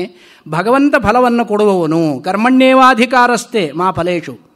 ಯಾಕೆ ಅಂದರೆ ಭಗವಂತ ಆ ಫಲವನ್ನು ಕೊಡುವವನು, ಅವನಿಗೆ ಗೊತ್ತು ಇವನಿಗೆ ಮುಂದಿನ ಜನ್ಮದಲ್ಲಿ ಎಲ್ಲಿ ಯಾವ ದೇಶದಲ್ಲಿ ಯಾವ ರೀತಿಯ ಜನ್ಮವನ್ನು ಕೊಡಬೇಕು ಅಂತ ಕೇಳಿದರೆ ನಮಗೆ ಒಳ್ಳೆ ಸಮೃದ್ಧವಾದ ಜಾಗದಲ್ಲಿ ಜನ್ಮ ಕೊಟ್ಟಿದ್ದಾನೆ ಅಂತ ಹೇಳಿದರೆ ನಮ್ಮ ಪೂರ್ವಜನ್ಮದ ಸುಕೃತ. ವಿಶೇಷವಾಗಿ ದಕ್ಷಿಣ ಕರ್ನಾಟಕದಲ್ಲಿ ಜನ್ಮವೆತ್ತಿದವರ ಪುಣ್ಯ ಇನ್ನು ಸಾಮಾನ್ಯದ್ದಲ್ಲ, ತಿಳ್ಕೊಳ್ಳಿ. ಅದರಲ್ಲೂ ಉತ್ತರ ಕರ್ನಾಟಕದಲ್ಲಿದ್ದವರು ಬಹಳ ದುಃಖವನ್ನು ಅನುಭವಿಸ್ತಾ ಇದ್ದಾರೆ. ಅವರಿಗೆ ನೀರು ಇರೋದಿಲ್ಲ, ಒಳ್ಳೆ ಭೂಮಿ ಇರುತ್ತೆ, ನೀರಿಲ್ಲ, ಫಸಲು ಬೆಳೀಲಿಕ್ಕಾಗೋಲ್ಲ. ನಮಗೆ ಎಲ್ಲವೂ ಇದೆಯಪ್ಪ, ನದಿಗಳಿದ್ದಾವೆ, ಜೀವ ನದಿಗಳಿದ್ದಾವೆ, ಒಳ್ಳೆಯ ಸಂಪತ್ತಿದೆ, ಪ್ರಾಕೃತಿಕ ಸಂಪತ್ತಿದೆ, ಇಲ್ಲಿ ಒಳ್ಳೆ ಸಂಸ್ಕೃತಿ ಇದೆ. ಯಾವ ಸಂಸ್ಕೃತಿ ಇಲ್ಲ? ವೈದಿಕ ಸಂಸ್ಕೃತಿ ಇದೆ, ಪೌರಾಣಿಕ ಸಂಸ್ಕೃತಿ ಇದೆ, ಧಾರ್ಮಿಕ ಸಂಸ್ಕೃತಿ ಇದೆ, ಸಾಮಾಜಿಕ ಸಂಸ್ಕೃತಿ ಇದೆ. ಇಂತಹ ಮಹಾತ್ಮರೆಲ್ಲರೂ ಮಧ್ಯದಲ್ಲಿ ನಾವಿದ್ದೇವೆ. ಎಲ್ಲವೂ ನಮಗೆ ಲಭ್ಯವಾಗಿದೆ. ಲಭ್ಯವಾದಾಗ ಎಣ್ಣೆ ಬಂದಾಗ ಕಣ್ಣು ಮುಚ್ಚಿಕೊಂಡು ಕೂತಂತೆ ನಾವು ಸುಮ್ಮನೆ ಕೂತ್ಕೊಂಡು ಜೀವನವನ್ನು ವ್ಯರ್ಥ ಮಾಡಿಕೊಂಡ್ರೆ ಮಹತೀ ವಿನಷ್ಟಿ, ನಮ್ಮಷ್ಟು ಮೂರ್ಖರು ಯಾರೂ ಇಲ್ಲ. ಇದನ್ನು ವೇದಾಂತ ಹೇಳುತ್ತೆ. ವೇದಾಂತ ಒಣವೇದಾಂತವಲ್ಲ, ವೃದ್ಧರಿಗೆ ಮಾತ್ರ ಹೇಳುವಂತಹದ್ದಲ್ಲ.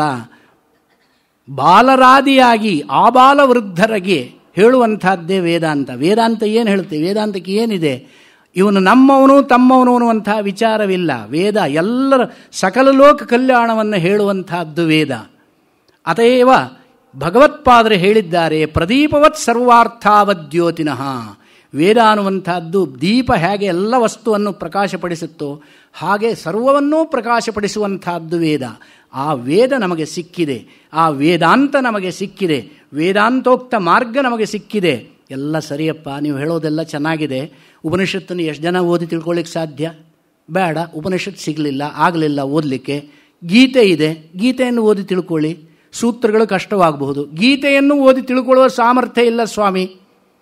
ಮಹಾತ್ಮರು ಯಾರಾದರೂ ಹೇಳೋರಿರ್ತಾರೆ, ಅವರ ಮುಖಾಂತರ ಕೇಳಿ ತಿಳ್ಕೊಳ್ಳಿ. ಕೇಳಿ ತಿಳ್ಕೊಂಡಾಗ ಅಷ್ಟೋ ಇಷ್ಟೋ ನಮ್ಮ ತಲೆಗೆ ಹೋಗ್ತದೆ. ತಲೆಗೆ ಹೋಗುವುದೂ ಕೂಡ ಸಂಸ್ಕಾರ ವಿಶೇಷ. ಆ ಸಂಸ್ಕಾರವಿದ್ದಾಗಲೇ ಕೇಳುವ ಬುದ್ಧಿ ಬರುತ್ತೆ, ಕೇಳಿದ್ದನ್ನು ಒಳಗೆ ಇಟ್ಟುಕೊಳ್ಳುವ ಬುದ್ಧಿಯೂ ಬರುತ್ತೆ. ಇಲ್ಲದೇ ಇದ್ದರೆ ಏನೋ ನಡೀತಾ ಇದೆ ಅಂತ ಹೇಳಿದರೆ ಆ ಕಡೆ ತಿರುಗಿ ನೋಡುವ ಬುದ್ಧಿಯೂ ಇರೋದಿಲ್ಲ. ಅದೆಲ್ಲ ಸಂಸ್ಕಾರ ವಿಶೇಷ.